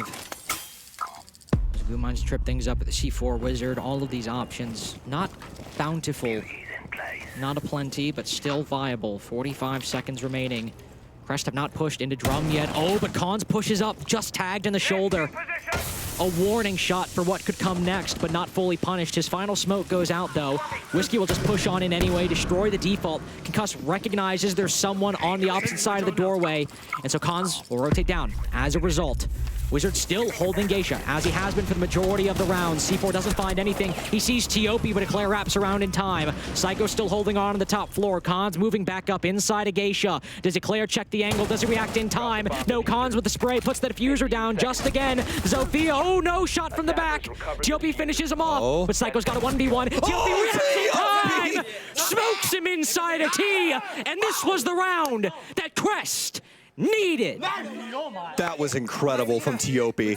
What a shot. He was full sprint coming through that door, and he was still able to convert that. The ISO'd one that Nip was looking for so badly, and it goes the way of Crest. And once again, Ninjas in Pajamas, they go up by 2, they go up by 3, something along those lines. And Crest start to understand what's happening with the map, start to understand more of what Nip are about, and they start to exploit them time and time again. Yeah, that was practically perfect mechanics right there. If there was a time to stop sprinting and be gun out, it was that moment.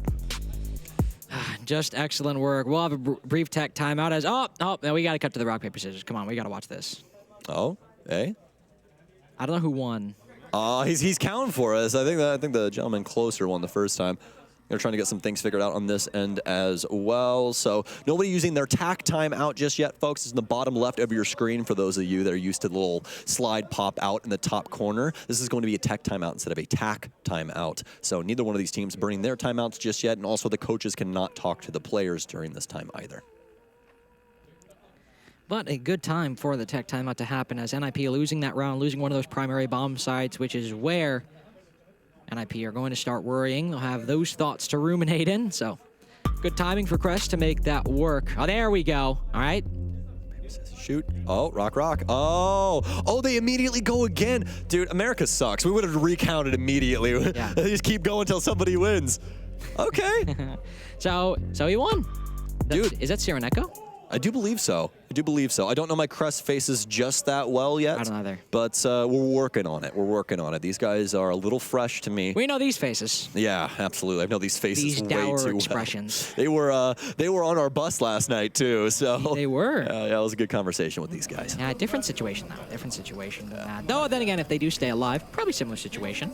Yeah, most definitely. I was gonna. Yeah. If they go out tonight, the bus is not gonna be a vibe. The bus is not gonna be a vibe. Can you imagine coming off of this great series? Then it's like, hey guys. Yeah, my opening funny comment will not be nearly as funny as it was yesterday because like they started walking on and I was like, yeah, those Nip guys, man, come on. I was like, I'm just joking, guys. I could not do that today, bro. We were all laughing. It was all a good time. We're still in the tournament. If that happens and we make the same joke, it's like, it's just. Yeah. Sorry about that. Yeah, my bad. It just slipped of the tongue, you know, like. I'm not great with my words. Yeah, It's a problem. Yeah, my mom talks to me about it a lot. I tend to embarrass myself. Yeah, I got grounded a lot. Yeah. But anyway. And then for some reason they gave us both microphones and made us commentators for a job. Yeah, actually, they don't know we're here right now. They haven't checked the stream yet today. They're like, we thought we fired him yesterday. Dude, I'm pretty sure they thought they fired me 3 years ago. I just keep showing up. Coming back. Well, certainly both these teams are fired up, and no one fired out of this series. 2-2. There we go. Coming off a win on T and Karaoke, NIP very understandably will hop over to Office and Exhibition right after, as that is now the only unimpeachable ground that NIP have to go to. And what a win it was. I mean, 4v1 by the end, completely shut down. Crest were at the doorway, at the breaches, at every single angle they tried to take. Something that Nip is going to look to try and recreate here in this round, as they found quite a bit of success. Crest also having some semblance of control over certain scenarios when it came to this bomb site, but it was definitely all Nip all day when it came down to the important details. So now Crest with the ability to reinsert themselves into the map with a better understanding of what Nip's setup looks like around this portion of the building. Hopefully that experience, that familiarity, not breed contempt, but exhilaration at the possibilities at what they can do. Psycho thinking about that Electroclaw double, that juggle on the single panel. Preps it even, but now it takes the second, puts it in his pocket. Eclair not using, or has used one Selma charge. I think it actually might have destroyed that. I thought it was just like a preparation, but Eclair's down to 2. So it might have been destroyed. Not having the same ease with hard breaching. Normally at this point, they've at least opened the wall, either a single hole or the entirety of it. A lot slower for Crest at this point, given the previous rounds. Yeah, I think it's because they're trying to address things over here on this T side initially. We do have That's TOP smart. over here and Lua. Yeah, and I totally agree with you on that, especially with you know, TOP on this far window here. They're going to put Lua in on the top of Black Stairs. This making a lot of sense, and that's where it is. Zero's over here, so that's why they didn't have that play happen over on the far side for the single panel just yet, because that's where the EMPs are, so they can't get too far ahead of themselves. You know, you don't want to cross the T before you made the pillar, right? So, unless you're just weird like that, then I guess you can, but... Well, and it also makes sense because the big issue has been swapping sides or flipping, hitting that split take in the mid to late round. So if you know you can get the breach open, if you know that's going to be easy for the entirety, then saving that for later should be fine. Right now, though, I know there was a little bit of secondary EMPing over on that side of the map. Khan's first to go down. Sireneko finds him. That house panel actually still solid. The EMPs did not work. Sireneko out of both. But thankfully for them, they found Khan's, and Psycho and Wizard both retreating. So while the house panel normally we thought would be easy for Crest, that stays alive. But that part of the map, Team Karaoke, that is unequivocally theirs. Absolutely. But now the thing is with that is that they still have to deal with the entire middle section of this map, and that's where the defense really stands the most tall at. So Ninjas in Pajamas more than likely very happy with the scenario that's being presented to themselves, even though they are down a Khans. Still some Razor Blooms in play, and this could really give Lua a hard time. That's the big counter for this Monty. That and the Razor Blooms, of course. Something that he's got to either turn his back or fall back out of the room to back off. Oh, that frag grenade just a little too far past the mini bar, but that's why he's got two. That's why Tiopi's got that second chance, but it bounces wrong again, both hitting the rotate. So Pino will stay behind the mini bar position. Muzi also holding down Dragon. Behind that Kiba barrier. Whiskey might just be the player to open this up if he can find the right angle, find the right engagement. Nothing's giving. Oh, but no, Lua just domes Pino. Hello? Pulls out the handgun. It's a 4v1. Sireneko might be down, but Wizard's got to turn his attention to the bomb site. Sees one, but turns away. It costs him almost all of his HP. Not his life, though. Tags up Whiskey. Bomb goes down very safely. Sireneko finished off, but Crest just have to back out. This is such a difficult clutch for Wizard to win on such low HP. They know his position 2. It's more than known. House stairs. He's not moving beyond this in all likelihood. We'll let him breathe. See what he can accomplish here. Those track stingers could even take him out at this point. That's why he's being so diligent about clearing those things. Fantastic post position here from Crest, too. And, I mean, just a great round from them especially. Oh, the Super Shorty in a very similar position to what we saw with the Legion and the Escapades in round 1. This time, shoe on the other foot as Crest will take the lead with 3 rounds in a row. What do you do as NIP now? You've lost T, you've lost Exhibition, you've lost Barbecue as well. There is no safe option. You go to master bedroom. Shut up. What if they do? What if they do and you eat your damn words? What if then they win it? Okay. Then what do you do? Then what do you do? Hold on. Okay, if they win it, like obviously I'll be like, oh, I was wrong, shout out. I mean, it's a bad bomb site, but they might execute it well. That's possible. You're a hateful little elf, aren't you? Oh, overtime over on the other screen. I took my headphones off for a second. It seems Bleeder on match point and CAG might just have brought us to overtime on map 3 on that stream as well. 2 very close games, all with generally Asian teams in it, save for NIP right now. This region putting up a great fight, though Bleeding CAG, of course. One hailing from Southeast Asia, one from Japan. CAG's Japanese counterparts right here. Might have just won the half, too. Dude, this is so sick. I'm having such a good time with this. I really am. I'm not like preying on Nip's downfall or anything like that. I really do want them to be successful, but I am a much bigger fan of really good games than I am of any team. So, and that's where we're at right now. Crest are showing us something on an international stage that just makes me giddy as a fan of Siege. And NIP make their decision. Don't go T-Karaoke, don't go Office Exhibition. They go Barbecue, even though they don't have a history of winning it. They're saying, all right, the recency is just not there for either of those primary bomb sites. We'll try this one again. And here's an adaptation that actually I didn't even realize.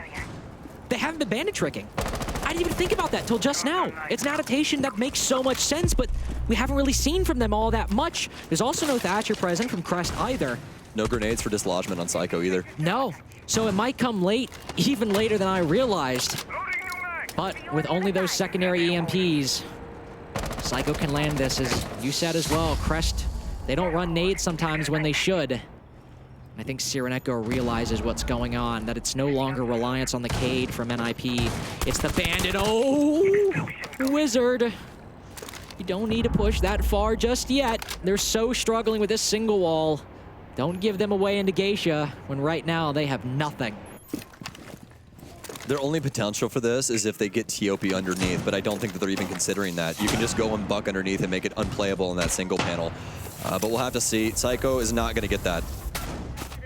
Did he? Did he? Can we see the wall? I think it was I can't tell. I legitimately can't tell. I think it was just in time. I don't think he got it. No, he didn't. He didn't. Okay, he didn't. That was very pivotal for the round, so thank you for going back to that. And we're going to get the wall open now, but they've already lost 0, which is a huge deal for this execute. They don't have any other info up in tow. NIP have fought back in the best way they could in round 6. Still a 3-3, better than a lot of teams get on Skyscraper attack, but in what could have been a 4-2, just based on the history of these two teams inside of these 6 rounds so far. This is good for NIP. Stop the bleeding. Whiskey being peppered ever so low, trying to melee open that Kiba barricade. Oh, the skeleton key. The follow-up after the X-Kairos, but nobody playing close on that angle. Either on the left side, either. Though the Legion is in a similar position, but the attack just is not going Crest's way. After failing to open that Geisha wall, they are stuck inside of Mezzanine. TOP finally spots the feed and can't even get the kill. Insult to injury. But a 3-3 is better than a lot of teams get on Skyscraper, and it could have been more, but it's still good. No, it's definitely good, but we obviously have to point out kind of the elephant in the room on that one. Got to keep those gears rolling, Crest. You had the solution there. It was in your pocket. They just didn't consider it in good timing. They end up losing 0 because of that, and that just really didn't build up to anything that was going to be successful for Crest. But as you said, 3-3 on Skyscraper is nothing to shake a stick at. They did fantastic, and now truly it's up to Ninjas in Pajamas to produce something on this offensive side. As long as those defenses are solid. And the great part about Skyscraper is we've had 2 maps so far where Crest needed to be a bit more aggressive on the defense. Chalet, Bank, you either need to be more, what's the word I'm looking for? Be more proactive with your gunfights. To deny map control for the attack, or in the case of Bank, hold those extensions, deny map control. Skyscraper, it actually leans into that passive playstyle that they have, that they've shown in games against Clubhouse and Sandbox yesterday as well. So this is actually where they're more comfortable on the defenses. When they have that Azami available, they can just sit behind the Kibas, just chill out. So from what we've seen, this is where Crest might just have a good time, and NIP, a team that is already slow on a map that is so difficult to break past those choke points. Oh my God. That can't be real. That's got to be a HUD bug. What? There's no way. There's no way. They got 1 drone left. Don't lie to me. Don't lie to me. No, okay, no. It's a bug on the top right. Thank the Lord. I was like, there's no way that this many were destroyed, but they lost 1, 2, yeah, I was about to say, they got 3 drones that's down. Literally not possible. Yeah, I was like, what is happening here? Yeah, they all just spawn in, chuck them right into the building. Souls just cleans up 5 more drones. Oh my goodness. But still, some of the drone game already eliminated from NIP, which is something that they're definitely going to have to be concerned with. Just don't pay too close attention to the utility in the top right, because it's going to be untruthful for the remainder of the round. Oh, nice little impact trick, but 1 top, 1 bottom hole will be opened up. Eclair's electric claw trick will... I mean, there's no way to walk into the wall. There's angles to look at, but there's no way actually inside of the single panel from NIP. So that's okay for the time being, though Eclair even picks it up, says, all right, whatever, they can get it. I mean, they use like 2, 3 Selmas, something like that, and they've probably got no other hard breaching. So they're chilling, they'll rotate it over. It is a team karaoke defense, as you can tell. Curiously enough, no zombie actually from Crest. They'll make use of the Solus playing down below, over by reception at the moment, but we'll move over to barbecue later in the round to try and deny a plant into karaoke. Cons, by the way, on the Osa. That is often the signal of a black stairs take. And what do you know? Almost all the attackers are around that position. Yes, indeed. But with it being so late into the round now, as soon as you start to hear the gunfire and the doors breaking and everything over on this side, very telltale sign of what has come to come from the offense. Exactly. You know exactly what is coming to fruition. So Claymore's here from Muzi. A usual check here for the window hop, and they've muted it. It's a mute jam. That's actually... That's so dude, troll. that's so nerdy. Like, I'm sorry. That's such a nerd play. I'm sorry, Whiskey is just so rude for that, honestly. Psycho Downstairs, Tiopi. I think he might actually have him here in Ice watching. timing. Good audio. These easy peasy lemon squeezy pickup.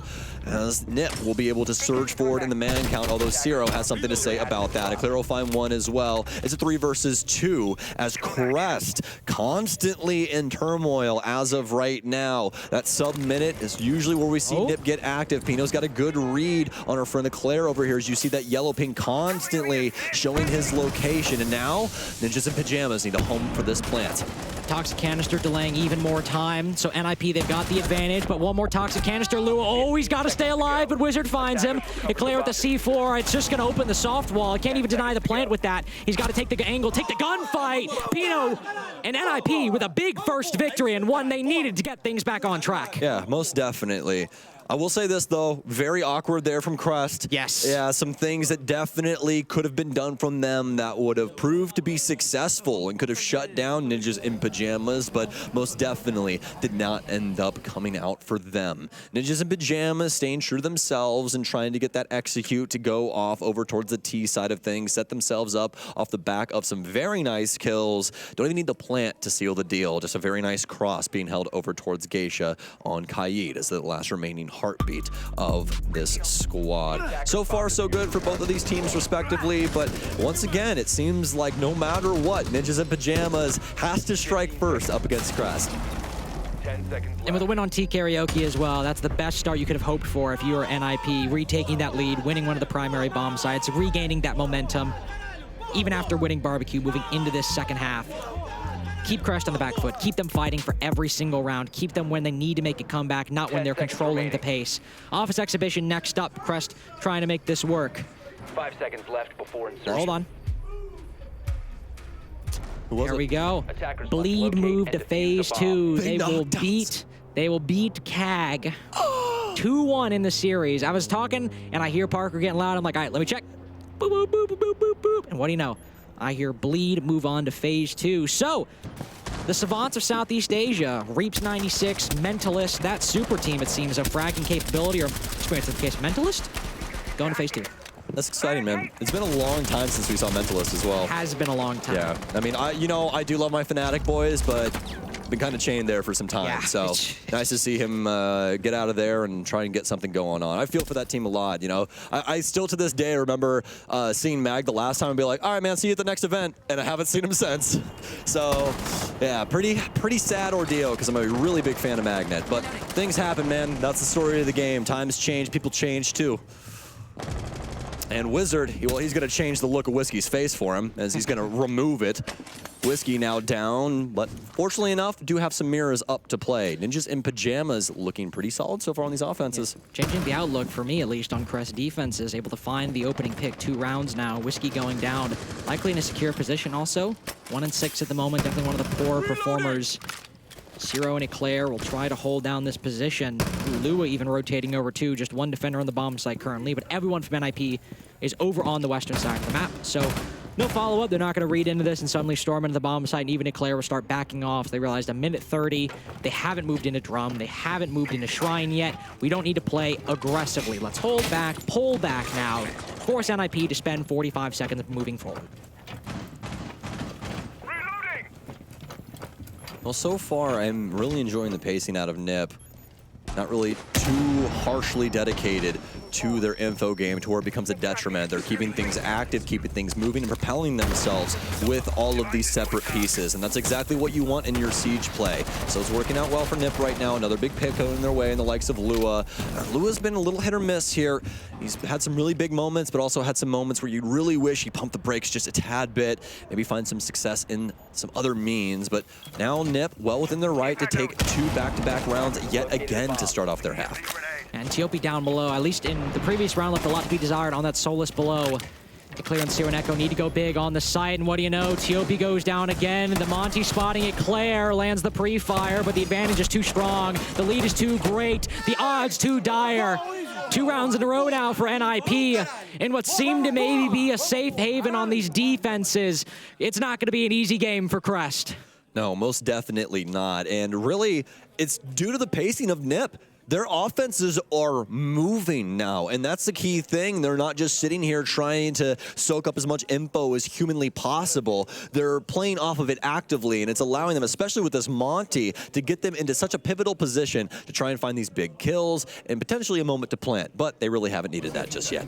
And a very necessary tactical timeout from Crest as lost 2 defenses in a row, both on primary bomb sites, and it seemed to be at least an easy layup to get 1 defensive round, 1 to start, even if you don't end up getting a 5-3, a 4-3, even at 4-4, something like that, right? And it's just not happened. The pace NIP have set, not falling to the trappings of Skyscraper and getting stuck on certain parts of the map or failing to push in for a good majority of the round and then having little success when you do. NIP have completely overcome that. In Crest, I don't think we're ready for it. I think they thought it'd be a lot easier than it was, and now we were in the same boat. We were in the same boat. I certainly was. Yeah, and the craziest thing is by all intents and purposes, this map is much harder to attack than the 2 previous maps that we have played. I mean, Bank and Chalet is like, oh, dude, I can do whatever the heck I want to on offense. This is great. You come to Skyscraper, this place is a labyrinth of death for the offense, but yet they feel more at home than ever, it seems. I mean, dude, if it's opposite day, Nip are definitely pulling a rabbit out of a hat or something, dude. This is just insane right now. But we'll have to see what they can get done. We have seen this previously. Like I keep referencing, every single time that we get to one of these sides, it seems like Nip grabs 2 rounds, maybe 3, and then Crest has to also get their shots in. So here's the key thing, though. It has to come right now. It does. If Crest doesn't get round 9, I don't know what to say, Carter. I don't know either, and Attackers must locate and defuse a bomb. there's an adaptation I like, and there's a consistency I'm concerned about. Back to T Karaoke, we have the Azami. Great. Love that from Sierra and Echo. It was lacking in the previous lineup. They decided to bring it now. But Tiopi on the Solus. 2 times now. Has been playing solo down below, and sometimes that works out, but NIP have made quick work of it. Both times. He's upstairs at the moment. He hasn't rotated down just yet, so we'll see where he ends up positioning himself in the mid-round. He's in a different spot at the moment. So I like, in the early round, I like the changes for that Azami. The addition of the Kibas, it'll make moving through the map harder for NIP and get Crest closer to, I think, what they envisioned NIP's attacks would look like. Alongside this Cade, if they can land the trick properly.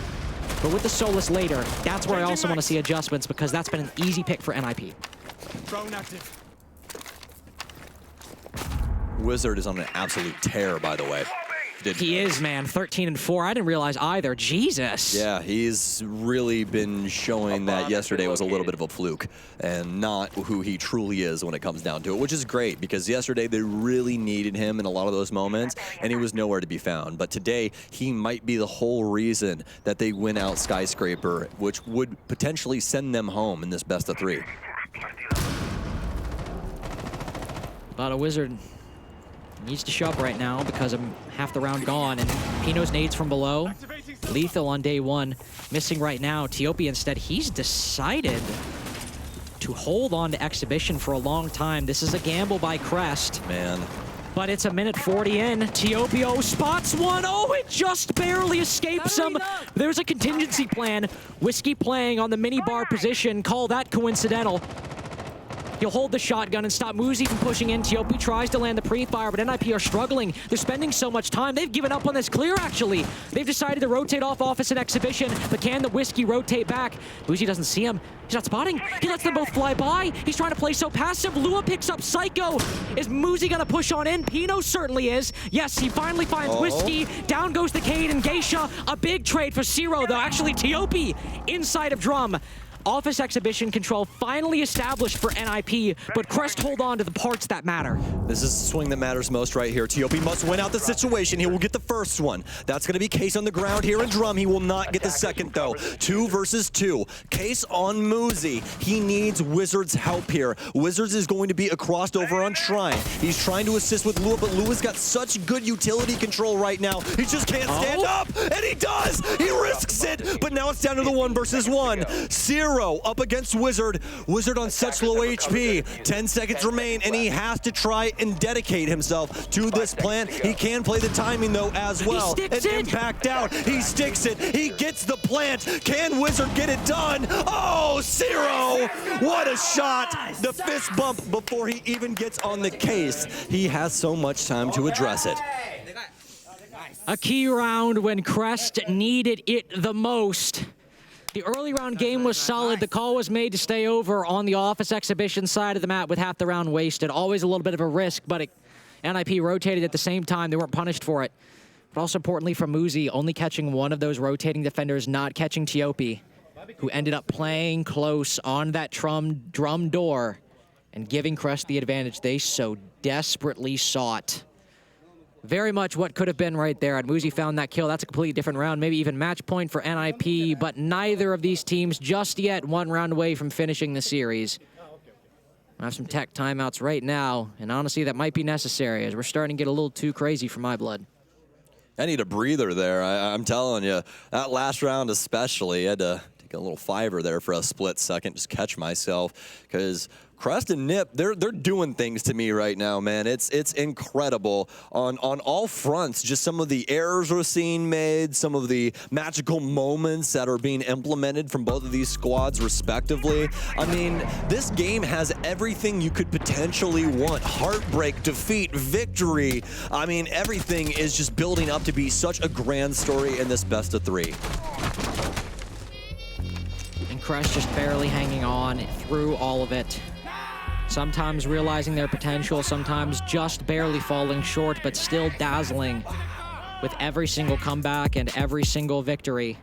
They've gone farther than any of us expected. One NIP's pick stayed alive on map 3, faltered at the beginning of this half, but after the TAC timeout, will finally get a round they so desperately needed on the board. And now move over to office and exhibition and try and apply those very same lessons to this defense. Tiopi also no longer on the Solus. He was also easy pickings for the attack down in bedroom. He's on the Azami this time. He is meant to waste time with those Kivas. Yes, indeed. For Crest, pretty interesting strategy here. I like these rotations that we're seeing through the walls. We see a lot of teams usually end up reinforcing these just to make sure of, you know, potential rotations if things do get shut down, but it's really just an opinionated thing. We sometimes just see like a single panel there and then a rotation on the side. It just really depends on the squad, but Crest went completely around that. The entire area is soft, which is pretty unique. We'll see how that works for them. Ninjas in Pajamas now trying to address this map in kind, and Muzi going to be the first one to try and do so. Quick control established down beneath black stairs. Nobody from Crest playing over there. So it's not kills Muzi is looking for. It's just early control to leverage for later on in the round. What will they do with it? Mute Jammer now activated. Geisha Wall opened up completely. Oh, Psycho.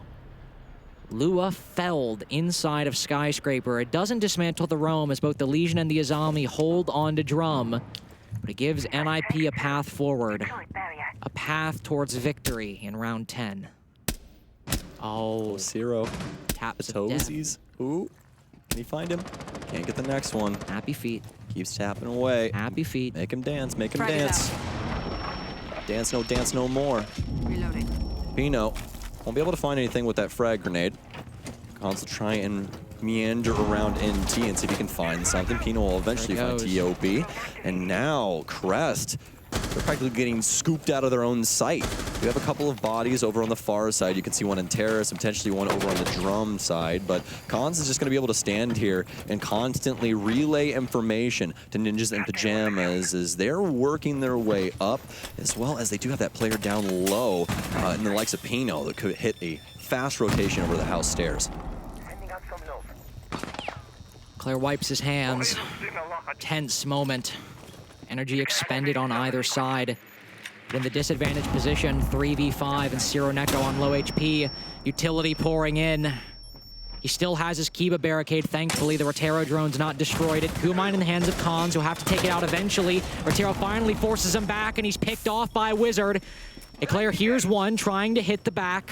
And Whiskey 2 spots the Claymore. He's got the flank. One kill down. Only that one, though, as the Monty escapes, and there's someone to stop him. But Eclair moves in for the retake, too.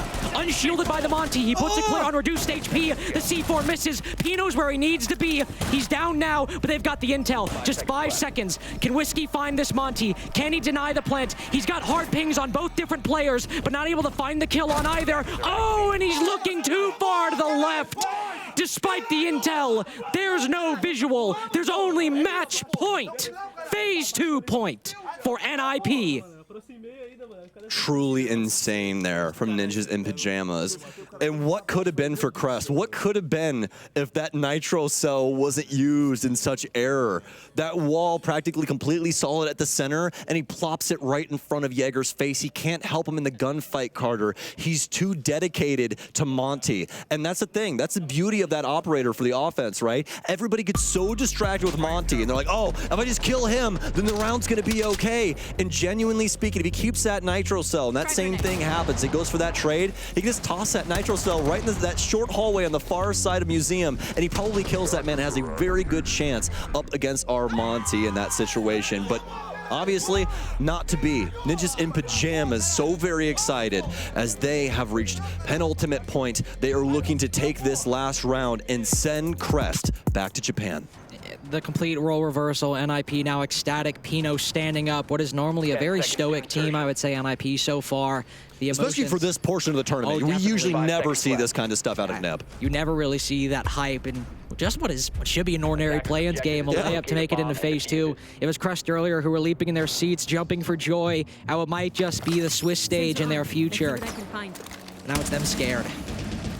It's them with nerves. The anxious thoughts of what could have been, but what is yet to come.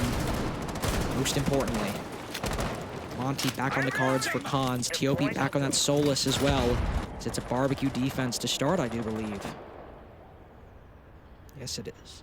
Mm-hmm. Well, NIP. He's centralizing themselves around this northern portion of the map. Won't be acting too quickly, just trying to disperse a little utility around. Going 6 will pick up a castle barricade, and they've spotted Lua up top. Might not know about the verticality, but definitely know of his presence. NIP most definitely going to use their time here to try and clear out this top portion of the map. Also got a Selma going off, which will be successful for Muzi as they get the castle barricade. Cons pushes 4 through back stairs after that castle barricade falls. A cacophony of gunfire relaying around that top floor, giving a hint that there might just be a defensive presence playing up here, and indeed there are 4 separate players from Crest all holding different sections of this T karaoke position. Eclair just the only one down below. Gushion's out, reveals Sireneko's position. Lua finds the first, Pino falls, the very Zofia who revealed that information in the first place. Solus running around now, Cons moving up, ADS on shield unextended. Muzi playing passively, anticipating maybe an aggressive swing from one of the defenders. But no, they just push down. They realize there's no Legion in the site, or there is one. There's only one player. Cons got the diffuser, Sam. He's just got to push in. But it's all a ruse. Look at all that verticality coming in from the top. That's the big thing right now. That's the beauty of the setup from Crest. Yeah, it looks like you can just go down, kill Eclair, and plant this bomb, but there's so much verticality created from Crest that there actually, truthfully, isn't a safe place to put this. NIP, they're discombobulated. They have to get kills, but they don't know where to get them, Carter. They have no idea where water is, and that's really the issue right now. They have another logic bomb to try and drop and find some semblance of information, but Crest are doing such a bang-up job of keeping things slow and steady up until this moment. Lua's gonna go down, and now into the 4 versus 4. And indeed, Bacon's tagged up as he moves on in, just 1 HP. It'll force that case onto the floor. Might not go for a plant, so he'll have to back off. Only 20 seconds remaining, so little time to work with, and yet NIP need to savor every second, maximize every single move. Flashes go in, they've got control of barbecue. This is where the verticality needs to play. Tiopi's right there. He's exactly where he needs to be. Psycho doesn't even find the one player inside the site. Eclair goes big. It's Wizard in the 1v3.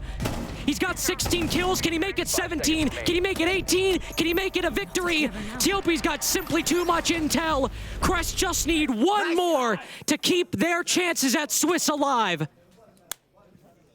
Man, how beautiful of a game is Rainbow Six Siege.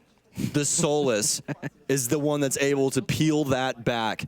They fight so hard to spearhead into the site. They knew what was potentially going to happen on that top floor, but they didn't have an answer for it. Solus shooting through pure wood, not even a actual angle made for her, as she's just able to decimate the planter and continue this series on here for Crest. One last round in regulation, one last opportunity for Ninjas in Pajamas to send Crest home right here, right now. Either that, or we go deeper into this evening to see which one of these teams' fates has been sealed. We've only got max 4 more rounds, though. This goes all 15. There is an end date. There is a finite amount of time left on one of these teams' time at the Atlanta Major. Just who it is entirely up to them and what they can do in the server. Another brief tech timeout, but plenty to discuss. Plenty to discuss for what Crest could potentially do as Barbecue ends up working just as off his exhibition did earlier in the game, or one of the primary bomb sites did earlier in the game. But it's still been inconsistent. Both these teams, their defense is not what we thought they could be.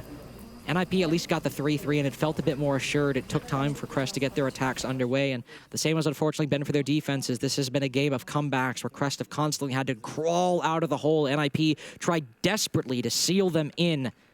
But now as we go to those primary bomb sites, it is a checkered past, unfortunately. They can't go to Barbecue, a site that has a far better record than, surprisingly, like T, Karaoke, or Office, or Exhibition.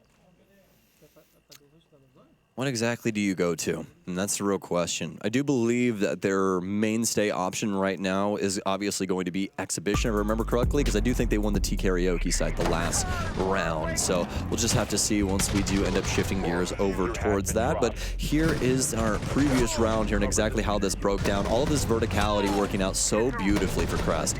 5 seconds remaining. And, well, funny enough, talk about coincidences on Chalet.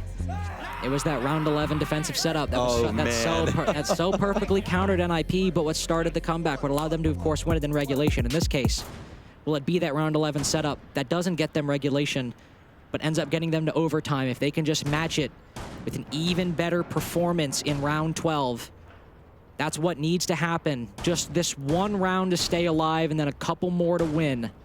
It will be T Karaoke, as you said. The fact that Wizard, you know, obviously Pino getting quite a bit done here as well, but the fact that Wizard is really the reason that NIP is in this game in the way that they are is so impressive from him. It's been a really hard-fought game for a lot of these players. Crest is no slouch, mechanically or strategically. I mean, we've been seeing a lot of things and things that, you know, that I know a lot of players wouldn't even go for. That rotation over to get the Claymore and timing on Shrine, that's those things that are the intangibles, right? And Crest have that under their belt. And with an Iron Fist, too, it looks solid every time. And that even goes back to earlier on Bank when they were doing some high-flying things that you and I are both like, holy crap, man. What is going on? Yeah, exactly. Nobody would expect you to try and swing on somebody in square, let alone Moosey, and win it. I mean, we've had a couple games, Bliss versus Wolves, for example. Bleed's performance in their group, even sure against other Asian teams, but still some solid performances. But I would argue it's been this game by Crest against NIP that has made this play-in series, this segment, these 2 days where these regions have the opportunity to make these upsets. This is what all makes it matter. The Crest just need to do it here. Pino flies on in. Quick control established by Cons and the rest. Eclair cut down as Psycho moves on in. A two-piece up backstairs. This might be play-ins, but it might be over for Crest if they can't recover. It costs a lot of HP, but Lua at least gets Pino. Uzi also hit by an impact grenade, now certainly on low HP, but NIP hold the advantage. They've got the high card, but when they lay it down on the table, will it all come up their way? It's all over! A Cinderella story in the making, but the clock strikes midnight and we all must go home. Crest break our hearts, but certainly put up a good show. And yet NIP are just a little bit better.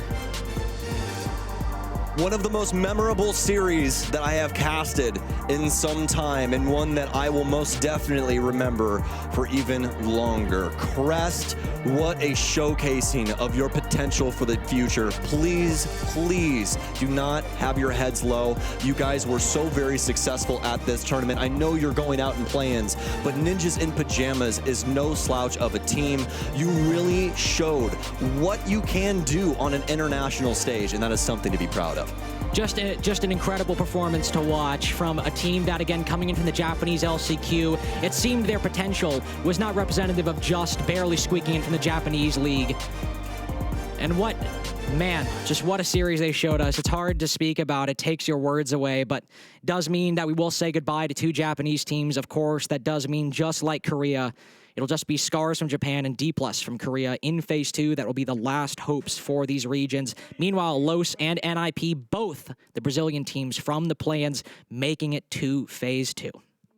Truly incredible day. And the best part is, it's not even over yet. We still have a whole other best of 3 to play out on both of these streams, guys. So a lot of Siege still to be had. But just to keep it more centric on what we just witnessed, Ninjas in Pajamas able to do things in the 11th hour. And really the player that I want to highlight the most is Wizard, because Wizard, he was so here. You know, the earlier games and play-ins, it just seemed like it was a little floaty, not really all there, just not really synchronized with the squad. But when it mattered most, Carter, he put on for his team. That was 18, 19 kills out of Wizard in this game. Truly impressive stuff. And it's one of those days, right, where, of course, NIP's problems, it was consistent as a team, but a lot of the times it is those supports who get the less glamorous roles, who are just forced to go in and play and don't often get the times to shine, that when they show up, that can either be the indicator of that something's wrong or the difference maker when you need a win the most. And that's what it was for NIP today. It was that second option, that path forward, the ray of light